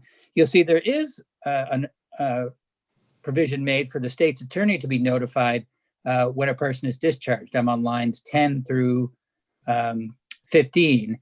So that's existing law. It says at least 10 days prior to the proposed discharge of any person committed under this section. That means, danger to themselves or others, they were committed. At least 10 days prior to the proposed discharge, a commissioner has to give notice of that discharge to the committing court, the court that committed the person, and the state's attorney of the county where the prosecution originated. So there is, in discharge situations, a provision for notice to the state's attorney, but there's nothing provides notice to the victim of the crime. So that's the proposal here in section 2. I'm moving down to page 6 so you can see what the proposed language is. And the idea here is that for certain offenses, for listed crimes, with some exceptions, there will be notice provided similar to the notice that we just looked at to the state's attorney. I'm going to skip over the crimes for a second and go right down to the process here just so you can see that. This is page 7. Eric, can I ask a question first? Yeah, please do. Jeanette, does this list committed here refers both to hospitalization and non-hospitalization orders? Yes, I believe that's true. I think, I think so. I'll let Katie chime in on that if I'm wrong, but I think that's true. Okay, Yes, committed refers to both in that context. okay, thank you. Sure. So if a person has been committed to DMH custody under these procedures, and then this is going to change. You look at line 5, page 7, at least 10 days prior to that status changing. In this case, at least 10 days prior to discharging the person from a secure mental health treatment facility, or discharging the person completely from the care and custody of the department, at least 10 days prior to either one of those things happening, the commissioner has to provide notice of the proposed action, whatever that change in status is going to be, to the state's attorney of the county where the prosecution originated, or the office of the attorney general, if that office prosecuted the case. Then, second sentence, state's attorney shall provide notice of that proposed action to any victim of the offense who has not opted out of receiving notice. Remember, that was a discussion that happened last year too. The question was whether, that should notice be automatic or should there be an opt-out provision? And the conclusion that the committee reached was that, the default is going to be that the victim gets notice, but they can choose to opt out if they'd rather not get it. Brian, I'm sorry, Eric. Yeah. That raises a question. What can the state's attorney do with the information about this person? Since it's HIPAA protected, can the state's attorney go to the press with the information, say so-and-so is being discharged, put out a bulletin like they would if an untreated sex offender was released from prison? That's it. That's a good question. I wouldn't say that I know the answer to that off the top of my head. I would tend to think that because it's HIPAA protected, that there's some limitations on that, but I'm not sure. So I can look into that a little bit further, and it might be something that other witnesses would have an answer to as well. But it's a good question that I'd want to research a little bit further. Well, it is. I think I'd like to understand what the limitations are currently on the state's attorney and what they would be if this bill were to become law. Sounds good. Thanks. Also, Eric, on that same section there, the last sentence, maybe I missed something, but why doesn't that also include the Office of the Attorney General or the shall provide notice? Yeah, I was thinking of that too. That's a good point. I was wondering if for consistency with the previous sentence, that ought to be included. Yes.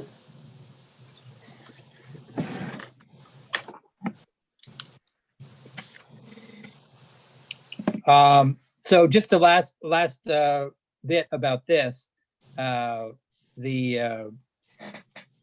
you'll see that the list of crimes. Now, this process that I just described doesn't apply to all crimes, or a person who has been committed regardless of what the crime was. It only applies to listed crimes, and with, I think it's 7 exceptions or 6 exceptions. Sorry, and that list is tracks the same list. You remember last year this discussion of, well, should it be for every crime? Should it only be certain ones that tend to be on the dangerous side? How do we make that distinction? And this is just verbatim the same list that's included in the statute that you passed a few years ago regarding felons in possession of firearms. Remember, there's that similarly said that it was unlawful for a person to possess a firearm if they had been convicted of certain crimes, and it had the same list. It said a listed crime with these exceptions, because the committee had gone through the entire list of listed crimes to say, well, are there some that probably not involve violence or as serious as the others, and should they be exempted? And since he had already gone through that list and separated out the ones that didn't qualify once, the decision was made last year to use the same list with the same distinction. So that's where that comes from. So now we're moving on to section 4 here. This has to do with, remember we're talking about earlier psychiatric examinations when a person's sanity or competency is at issue in a criminal proceeding. And under existing law, I'm going to look at page 8 first and look at the existing law first, which is lines 2 to 5, really lines 3 to 5, actually. So under existing law, if you'll see, starting in line 3 in the middle there, if notice is given by the defendant that sanity is an issue, or that expert testimony will be offered as provided in 12.1, that's related to sanity, then the defendant has to submit to a reasonable mental examination by a psychiatrist or other expert. So what this does is that when the defendant provides notice that sanity is an issue in a case, then the prosecution is permitted to have its own psychiatrist or other expert conduct what's called a reasonable mental examination of the defendant.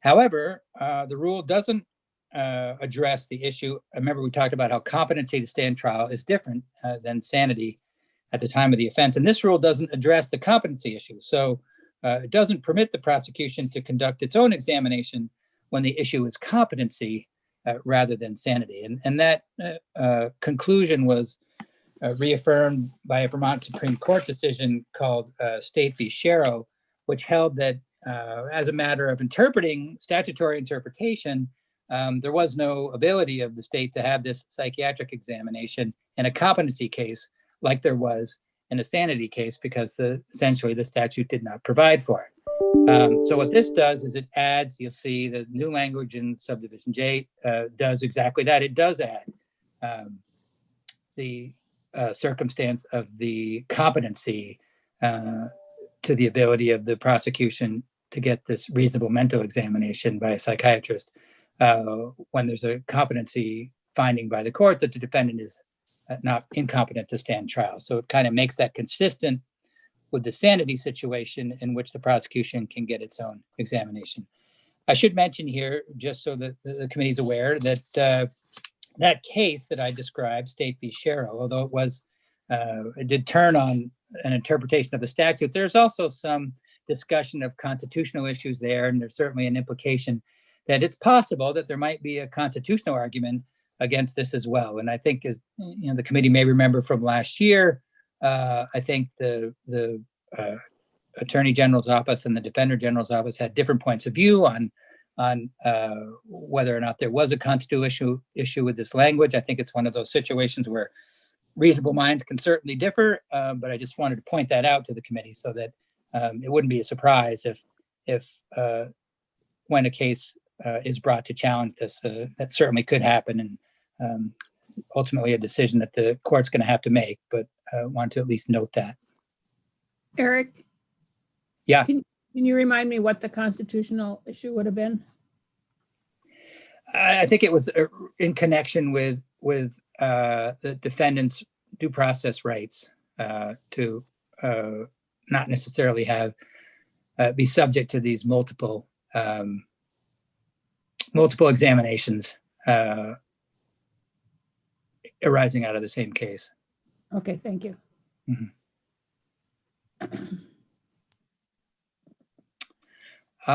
So I've actually gotten to the end of my sections here, and I think I'll ask, I heard Katie on, I could certainly do the other sections, but Katie, are you here and are you planning to do the next couple or? I'm still here. Sure, I can jump in. Yeah. Are you able to keep your document up so we can?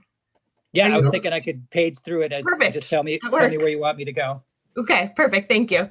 So the next two sections, first we have a report back to the General Assembly, and then the following section after that is the creation of a task force. So first looking at this section 5, we have a jointly submitted report coming from the Department of Corrections and Mental Health by November 1st of this coming year.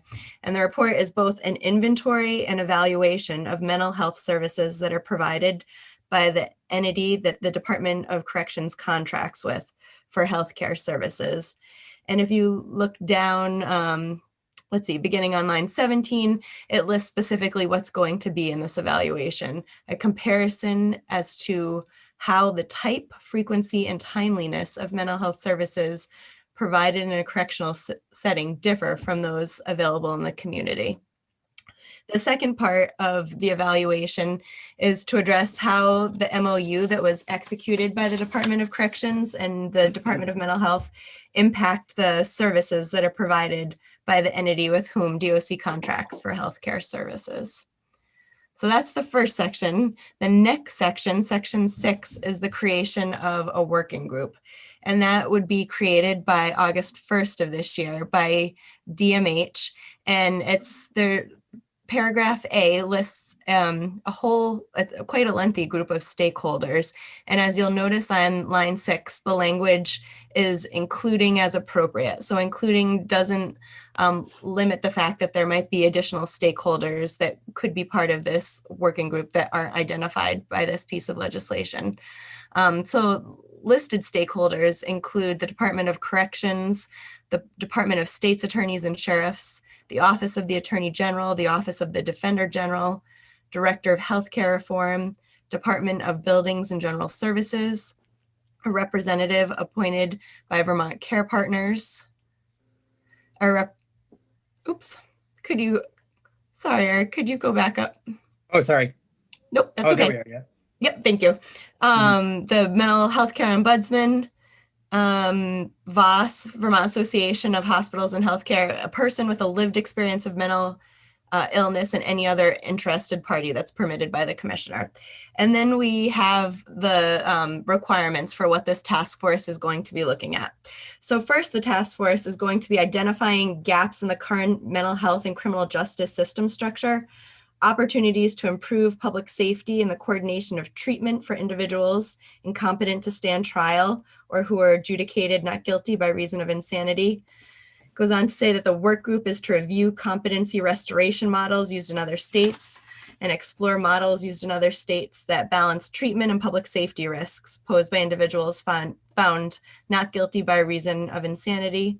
And it specifically highlights psychiatric security review boards, including the Connecticut model, and guilty but mentally ill verdicts in criminal cases. So those are models that the task force is specifically asked to look at. The second part of the tasks that are listed for this task force are looking at facilities. So if you remember when we looked at the group of members, one of the stakeholders highlighted was somebody from BGS. So now maybe the person from BGS wouldn't weigh in so much on subdivision 1 when we're looking at policy, but in terms of facility, that is somebody who would be appropriate, which is why we have language in subsection A when we're looking at the membership, that the members are to participate as appropriate. So in terms of the second requirement for the task force to look at, they're to evaluate various models for the establishment of a state-funded forensic treatment facility for individuals found incompetent to stand trial or who are adjudicated not guilty by reason of insanity. Specifically, the evaluation would address the need for a forensic treatment facility, the entity or entities most appropriate to operate such a facility, the feasibility and appropriateness of repurposing an existing facility for the purpose of establishing a forensic treatment facility versus the construction of something new.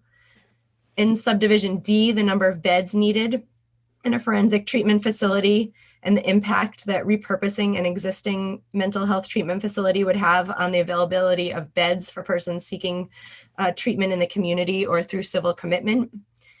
And lastly, the fiscal impact of constructing or repurposing a forensic treatment facility and the estimated annual operation of costs, considering the IMD, Institution of Mental Disease Waivers, that are available through CMS.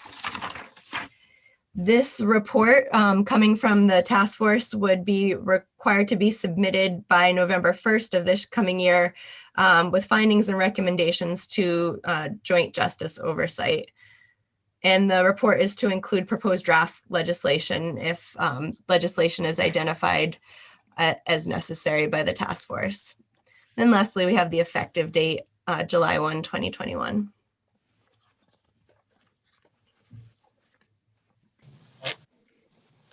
Thank you. Any questions for Katie or Eric?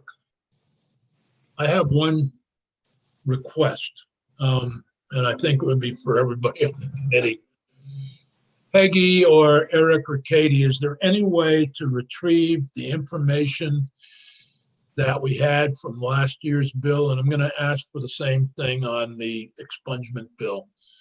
Many of us have files locked away up in the Senate Judiciary Committee room that we don't have access to, but I don't know how much of it's electronic. It would be helpful, I think, particularly for the reporter of the bill and for other members of the committee, to have those files. Is there any way to retrieve them? Do you mean, Senator Sears, your own personal files? I mean, all the Yes. all the documents that you looked at last year, you can Yeah. find on the committee page from last year. And I can show you I that. have to go to the 2019 session. Yeah, you just had to change the session and then you can look up the bill and you can find all the documents that you looked at. But those are only the documents. Those don't include our notes. I think what I would like is, and especially if I'm going to report this, and I don't know if I am or not, but if I am, I want Well, my if it passes, I think you'd be ideal. but I want my file because my whole report from last year is in there, Yep. plus all my notes. And I would love to, I don't know if we could have Mike Farrant go Tony to can do the, it. huh? I can have Tony do it. Okay. Go to the drawers and pull out our files Yep, and I can tell have, them to us. yep, Yeah, I can both ask of Tony those- to do it. Both this bill and S7, and there's one other that were reintroduced. Yep. I think of which So- one it is. S7, S3, and what's the other one? Oh, well, actually, I have to find the old, I'll talk to the attorneys to get the old numbers. What's the Yeah. other bill? What's the other bill, Eric? I think it's the ERPO one. Yeah, that would be minor. Okay. But I can get you those, Peggy. The numbers? Yep. Okay, and then I can ask Tony, I can call him on the phone and tell him where the files are. Okay, that would be great. I think that would be extremely Now- helpful to us. I think, and my recollection, I don't remember who reported the expungement bill last year. It might have been me, but it would be helpful to have that. Yep, okay. S5 is the other one, Peggy. S5 this year? This year, right. Okay, But I'll get you the number for last year. okay, that would be great. Okay. Okay. And the other thing that you guys can do, if you want at any point, go, if you want more than just these bills, you could go to the State House, get a box and take what you want. I mean, I know that's not ideal, but, I just, something to think about for you guys. Now, I probably won't be at the State House until at least March. Yeah. But Yeah. I'll tell you that because of our living situation up there, we're trading off weeks to go up. So if anybody wants files on a week when I go up there, I will go in and I'd pull like them my out. sport coat back. Okay, should I get it mailed? No, if you just bring it down, I'll meet you somewhere. I kept searching for my sport coat and I realized it's in the Judiciary Committee room. But I would do that. I'll do that if anybody wants something from the State House Thank you. on the weeks. I'll let you know when I go. Okay, good. All right. Other questions, comments? Katie and Eric, thank you very much. Our next witness is. Sure. And we're not gonna get to all the witnesses this morning. And we're gonna pick up with this bill next week along with the earlier bill. And I didn't get to apologize to everybody for not hearing from Pepper, Marshall, and maybe Erica next week on S7. And then next week, whomever we don't get to today, we'll hopefully hear from next week. And I apologize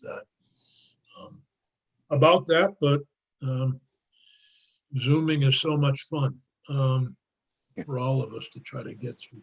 Morning Fox is the next witness. We've got about 20 minutes. I would suspect it'll be the last witness, unless he's extremely brief. And then following Morning Fox is, okay. I guess that's it. I thought you had somebody else from DMH there, but there's Karen Barber's here too. So if you want both to go together, that's fine. No, I thank you, Mr. Chair. For the record, Morning Fox, Deputy Commissioner, Department of Mental Health, and yes, our General Counsel Karen Barber is with me, and we'll kind of tag team through this as needed. Also, just to help with expediency and such.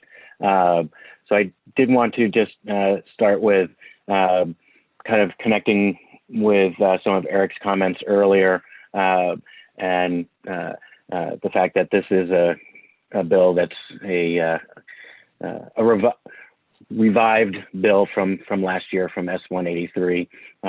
As you all remember, we did have a lot of testimony over that. And one of the things that's outside of this bill that I just want this committee to be aware of is that the Department of Mental Health is very committed to strengthening the forensic system of care within Vermont. And to that end, one of the goals that we're working on outside of legislation is more direct oversight over the forensic evaluators and contracting with a broader group of forensic evaluators as well. And we're in the process of contracting with some forensic evaluators that are actually contract with numerous states around the country and bringing them in. And some of their comments during our contract negotiations, I will probably bring into some of my testimony as it will shed some light on some of the issues that we're bringing up today. One of the earlier questions that were brought up was the need for the Department of Mental Health in receiving the reports from the evaluators and what that purpose was for. Primarily, we have a couple of things. One, as you see later in the bill, having the Department of Mental Health be able to be a part of these hearings going forward once competency or sanity has been determined, and that we're going to a hospitalization hearing, if you will, where a person is likely or potentially being placed under the care and custody of the commissioner. And so having these reports help us to prepare for hospitalization hearings and being able to understand what the mental health needs of an individual may or may not be, so we're better able to speak to those needs at that type of a hearing. So I just wanted to try to address that. Going to section 1 and the separating of the reports, as Eric mentioned, you have both competency and sanity, and it's not just there's several reasons why to separate these reports, and I'll just kind of focus on one major one, which is that it really is a national best practice standard that these evaluations are separated.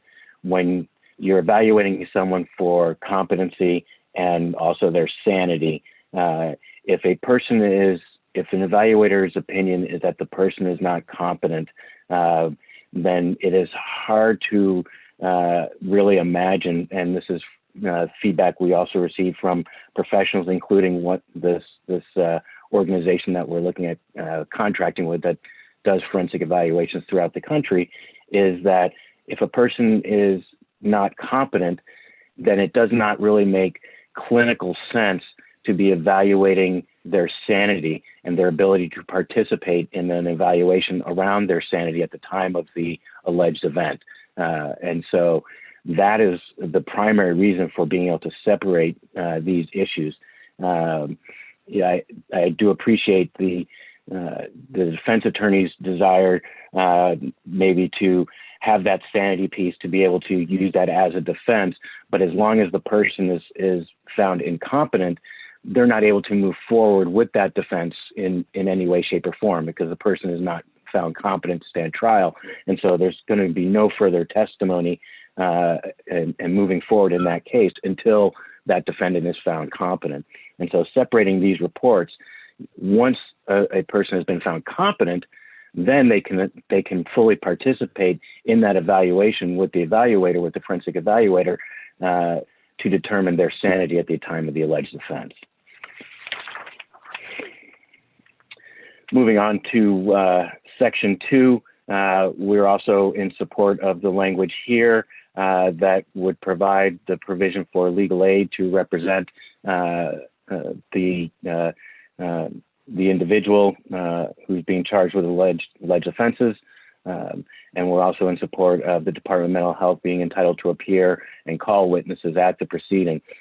Previous to that, we have zero ability to be represented in these hearings, where the decision is being determined as to not only the dangerousness, as Eric Fitzpatrick was mentioning, but also the main crux of these hearings is what is the best location for the treatment of this individual. If they've now been found incompetent to stand trial or been adjudicated as not guilty by reason of insanity, where should their treatment occur? Within a hospital or in a community, things of that sort. And these people will be under the care and custody of the Commissioner of Mental Health. And so to be able to have our ability to appear and call witnesses at those hearings is extremely important for us. Going down then into Section 3, the victim notifications.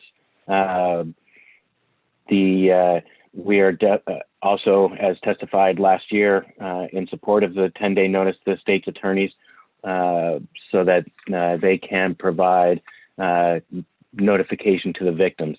And that 10-day notice is that if the department is planning to discharge an individual who was committed under this section for these listed crimes, that if we're looking to discharge them from either a secure facility, and that would include a secure hospital or a secure residential facility, locked facility, as well as just being discharged completely from the care and custody of the commissioner, to notify the state's attorney or attorney general if they prosecuted the case for victim notification. Earlier in the conversation, the question came up around HIPAA and what information the state's attorneys, what they can do with that information. It's our feeling that,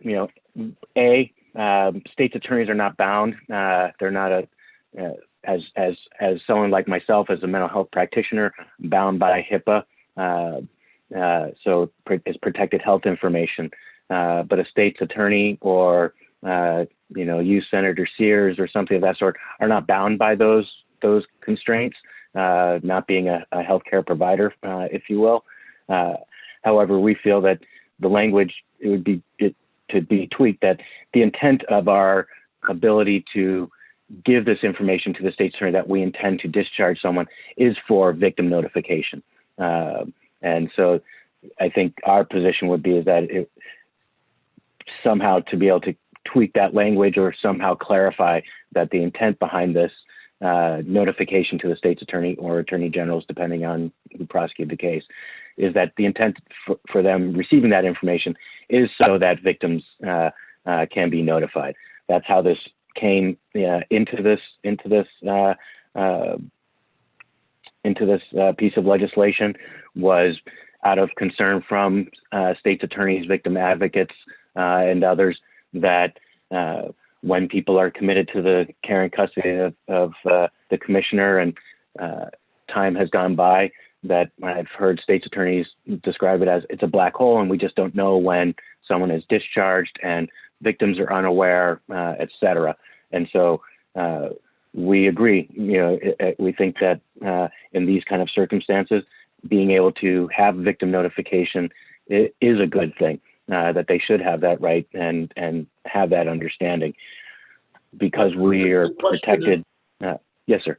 Just so I can be specific about my interest in this question. In the juvenile system, the victims have certain rights to know about the victim, about the perpetrator, but they are not allowed to provide that information to anyone else.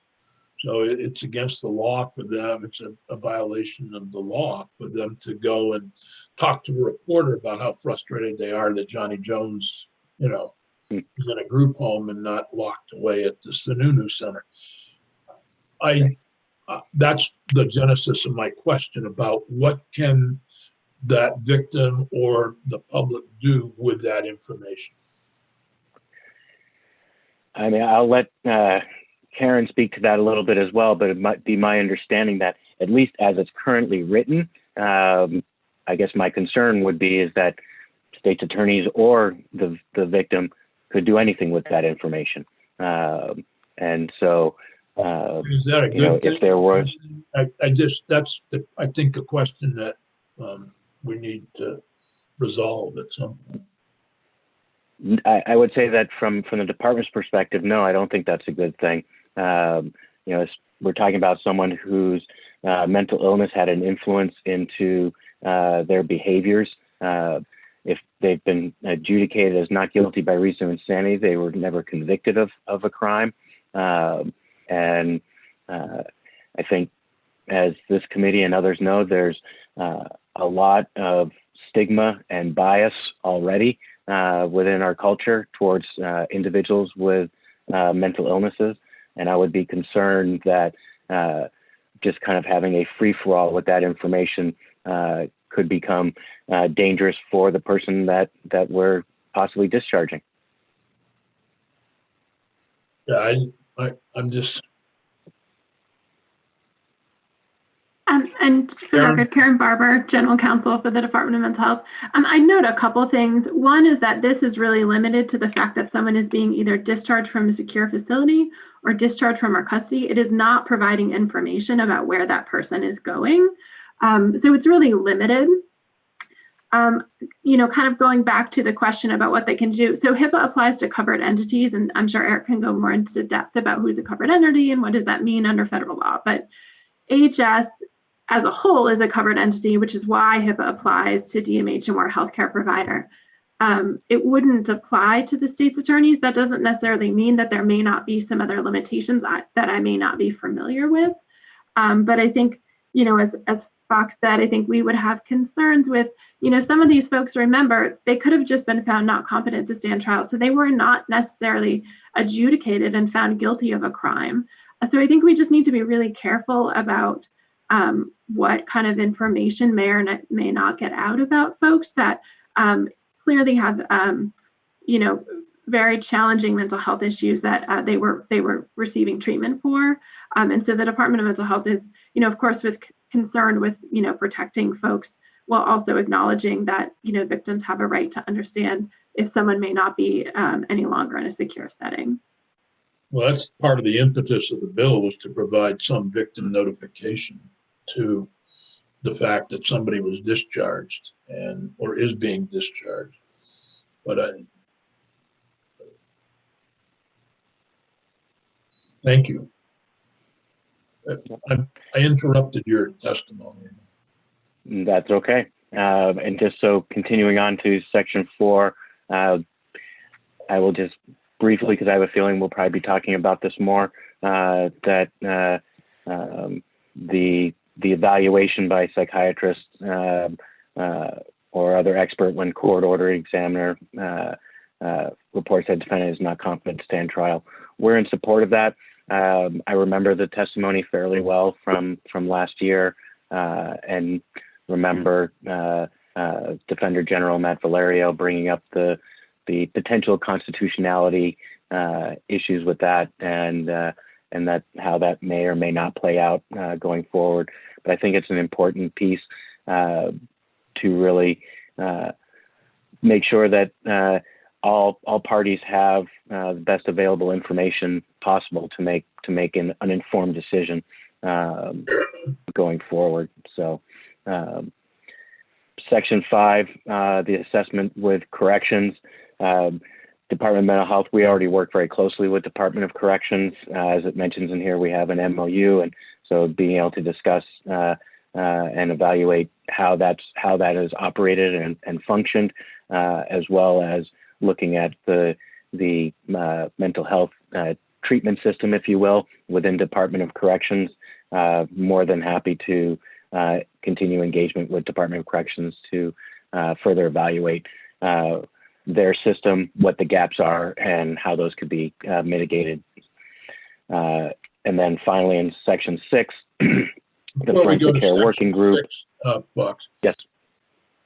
I wonder if the Department of Dale should be involved in this study as well. There are a lot of people who that are in correctional facilities who are borderline at the very least. I think that's a really good point, Senator. And I know Katie had to go to another meeting, but Eric, if you could suggest that maybe that Dale should also be involved in this assessment.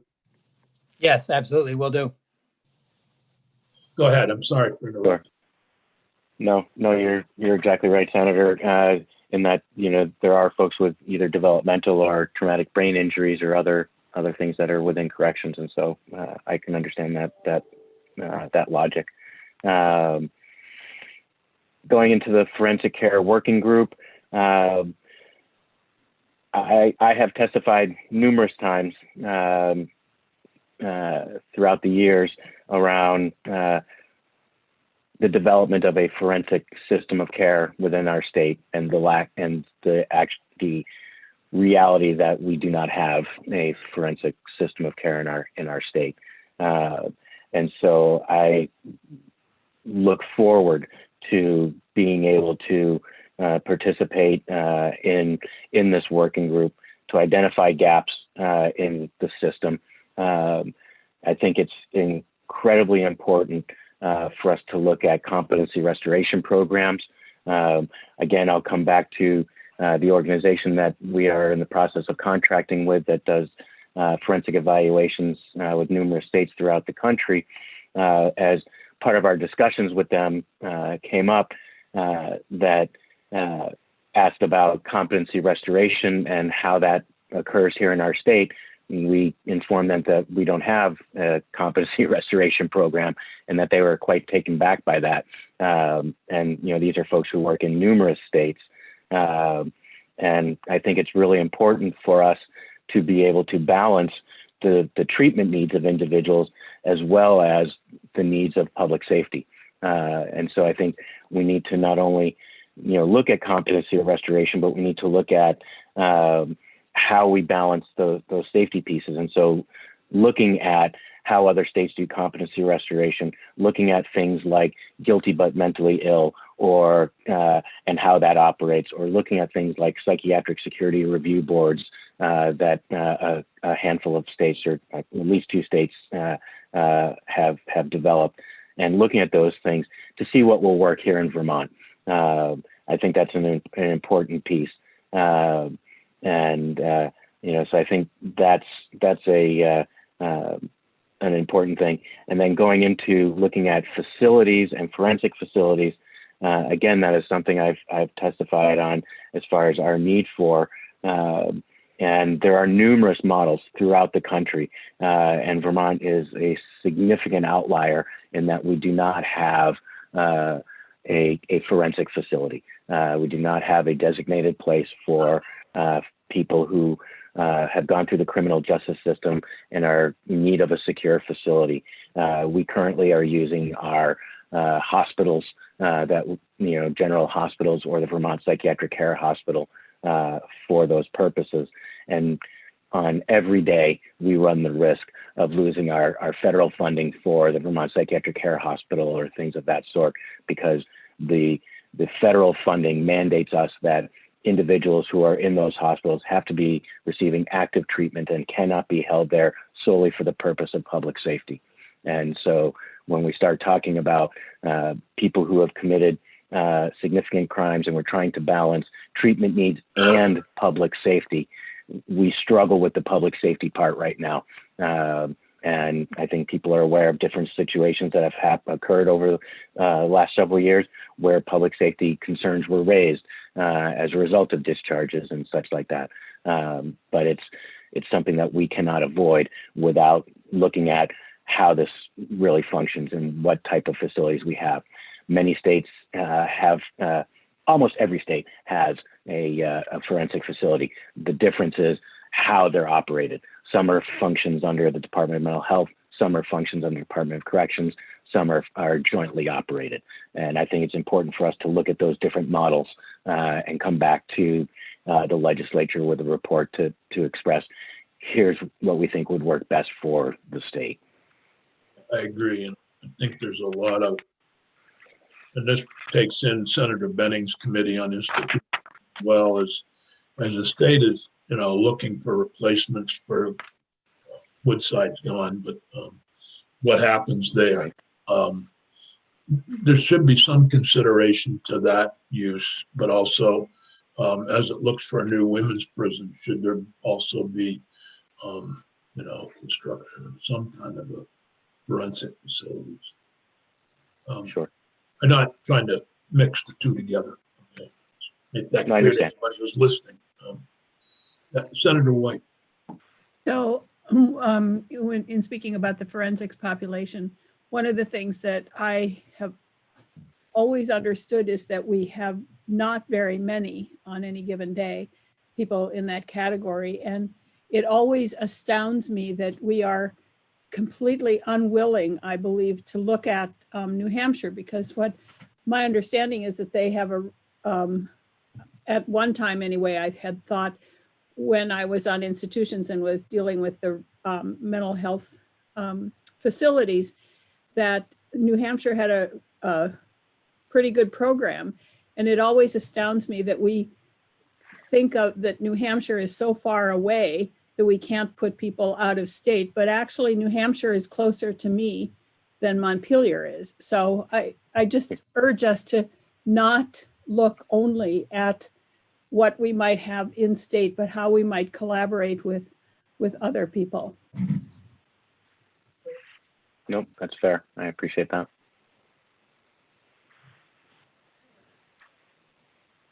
And Fox, if I may, the only other thing I would add is that on the issue of competency and sanity and dividing those reports and why it's clinically appropriate, you did hear some testimony last year from Dr. Robin, who is a board certified forensic psychiatrist on the faculty at Yale and is now the president of the Vermont Medical Society. So if there are more questions about kind of that clinical, why that makes sense, I'm sure she'd be happy to come back. I think we're going to schedule the some point, I'm sure. Let me send this out to and I did meet over Zoom with the Hospital Association, and I know they're very interested in this bill. And so others who are interested in testifying on this bill, and I should have said this about the expungement bill, please contact Peggy to be on the agenda. We don't want to not hear from folks just because we're Zooming. So please feel free to contact us to put on the agenda. I think there were others who also were interested and had worked on this, particularly the forensic working group last year. All right. Are there other things? I know many of us are having to go to a Zoom. It's wonderful. We go down the hallway and open the next Zoom invitation. I won't be there, but I'm sure many of you will. And so thank you for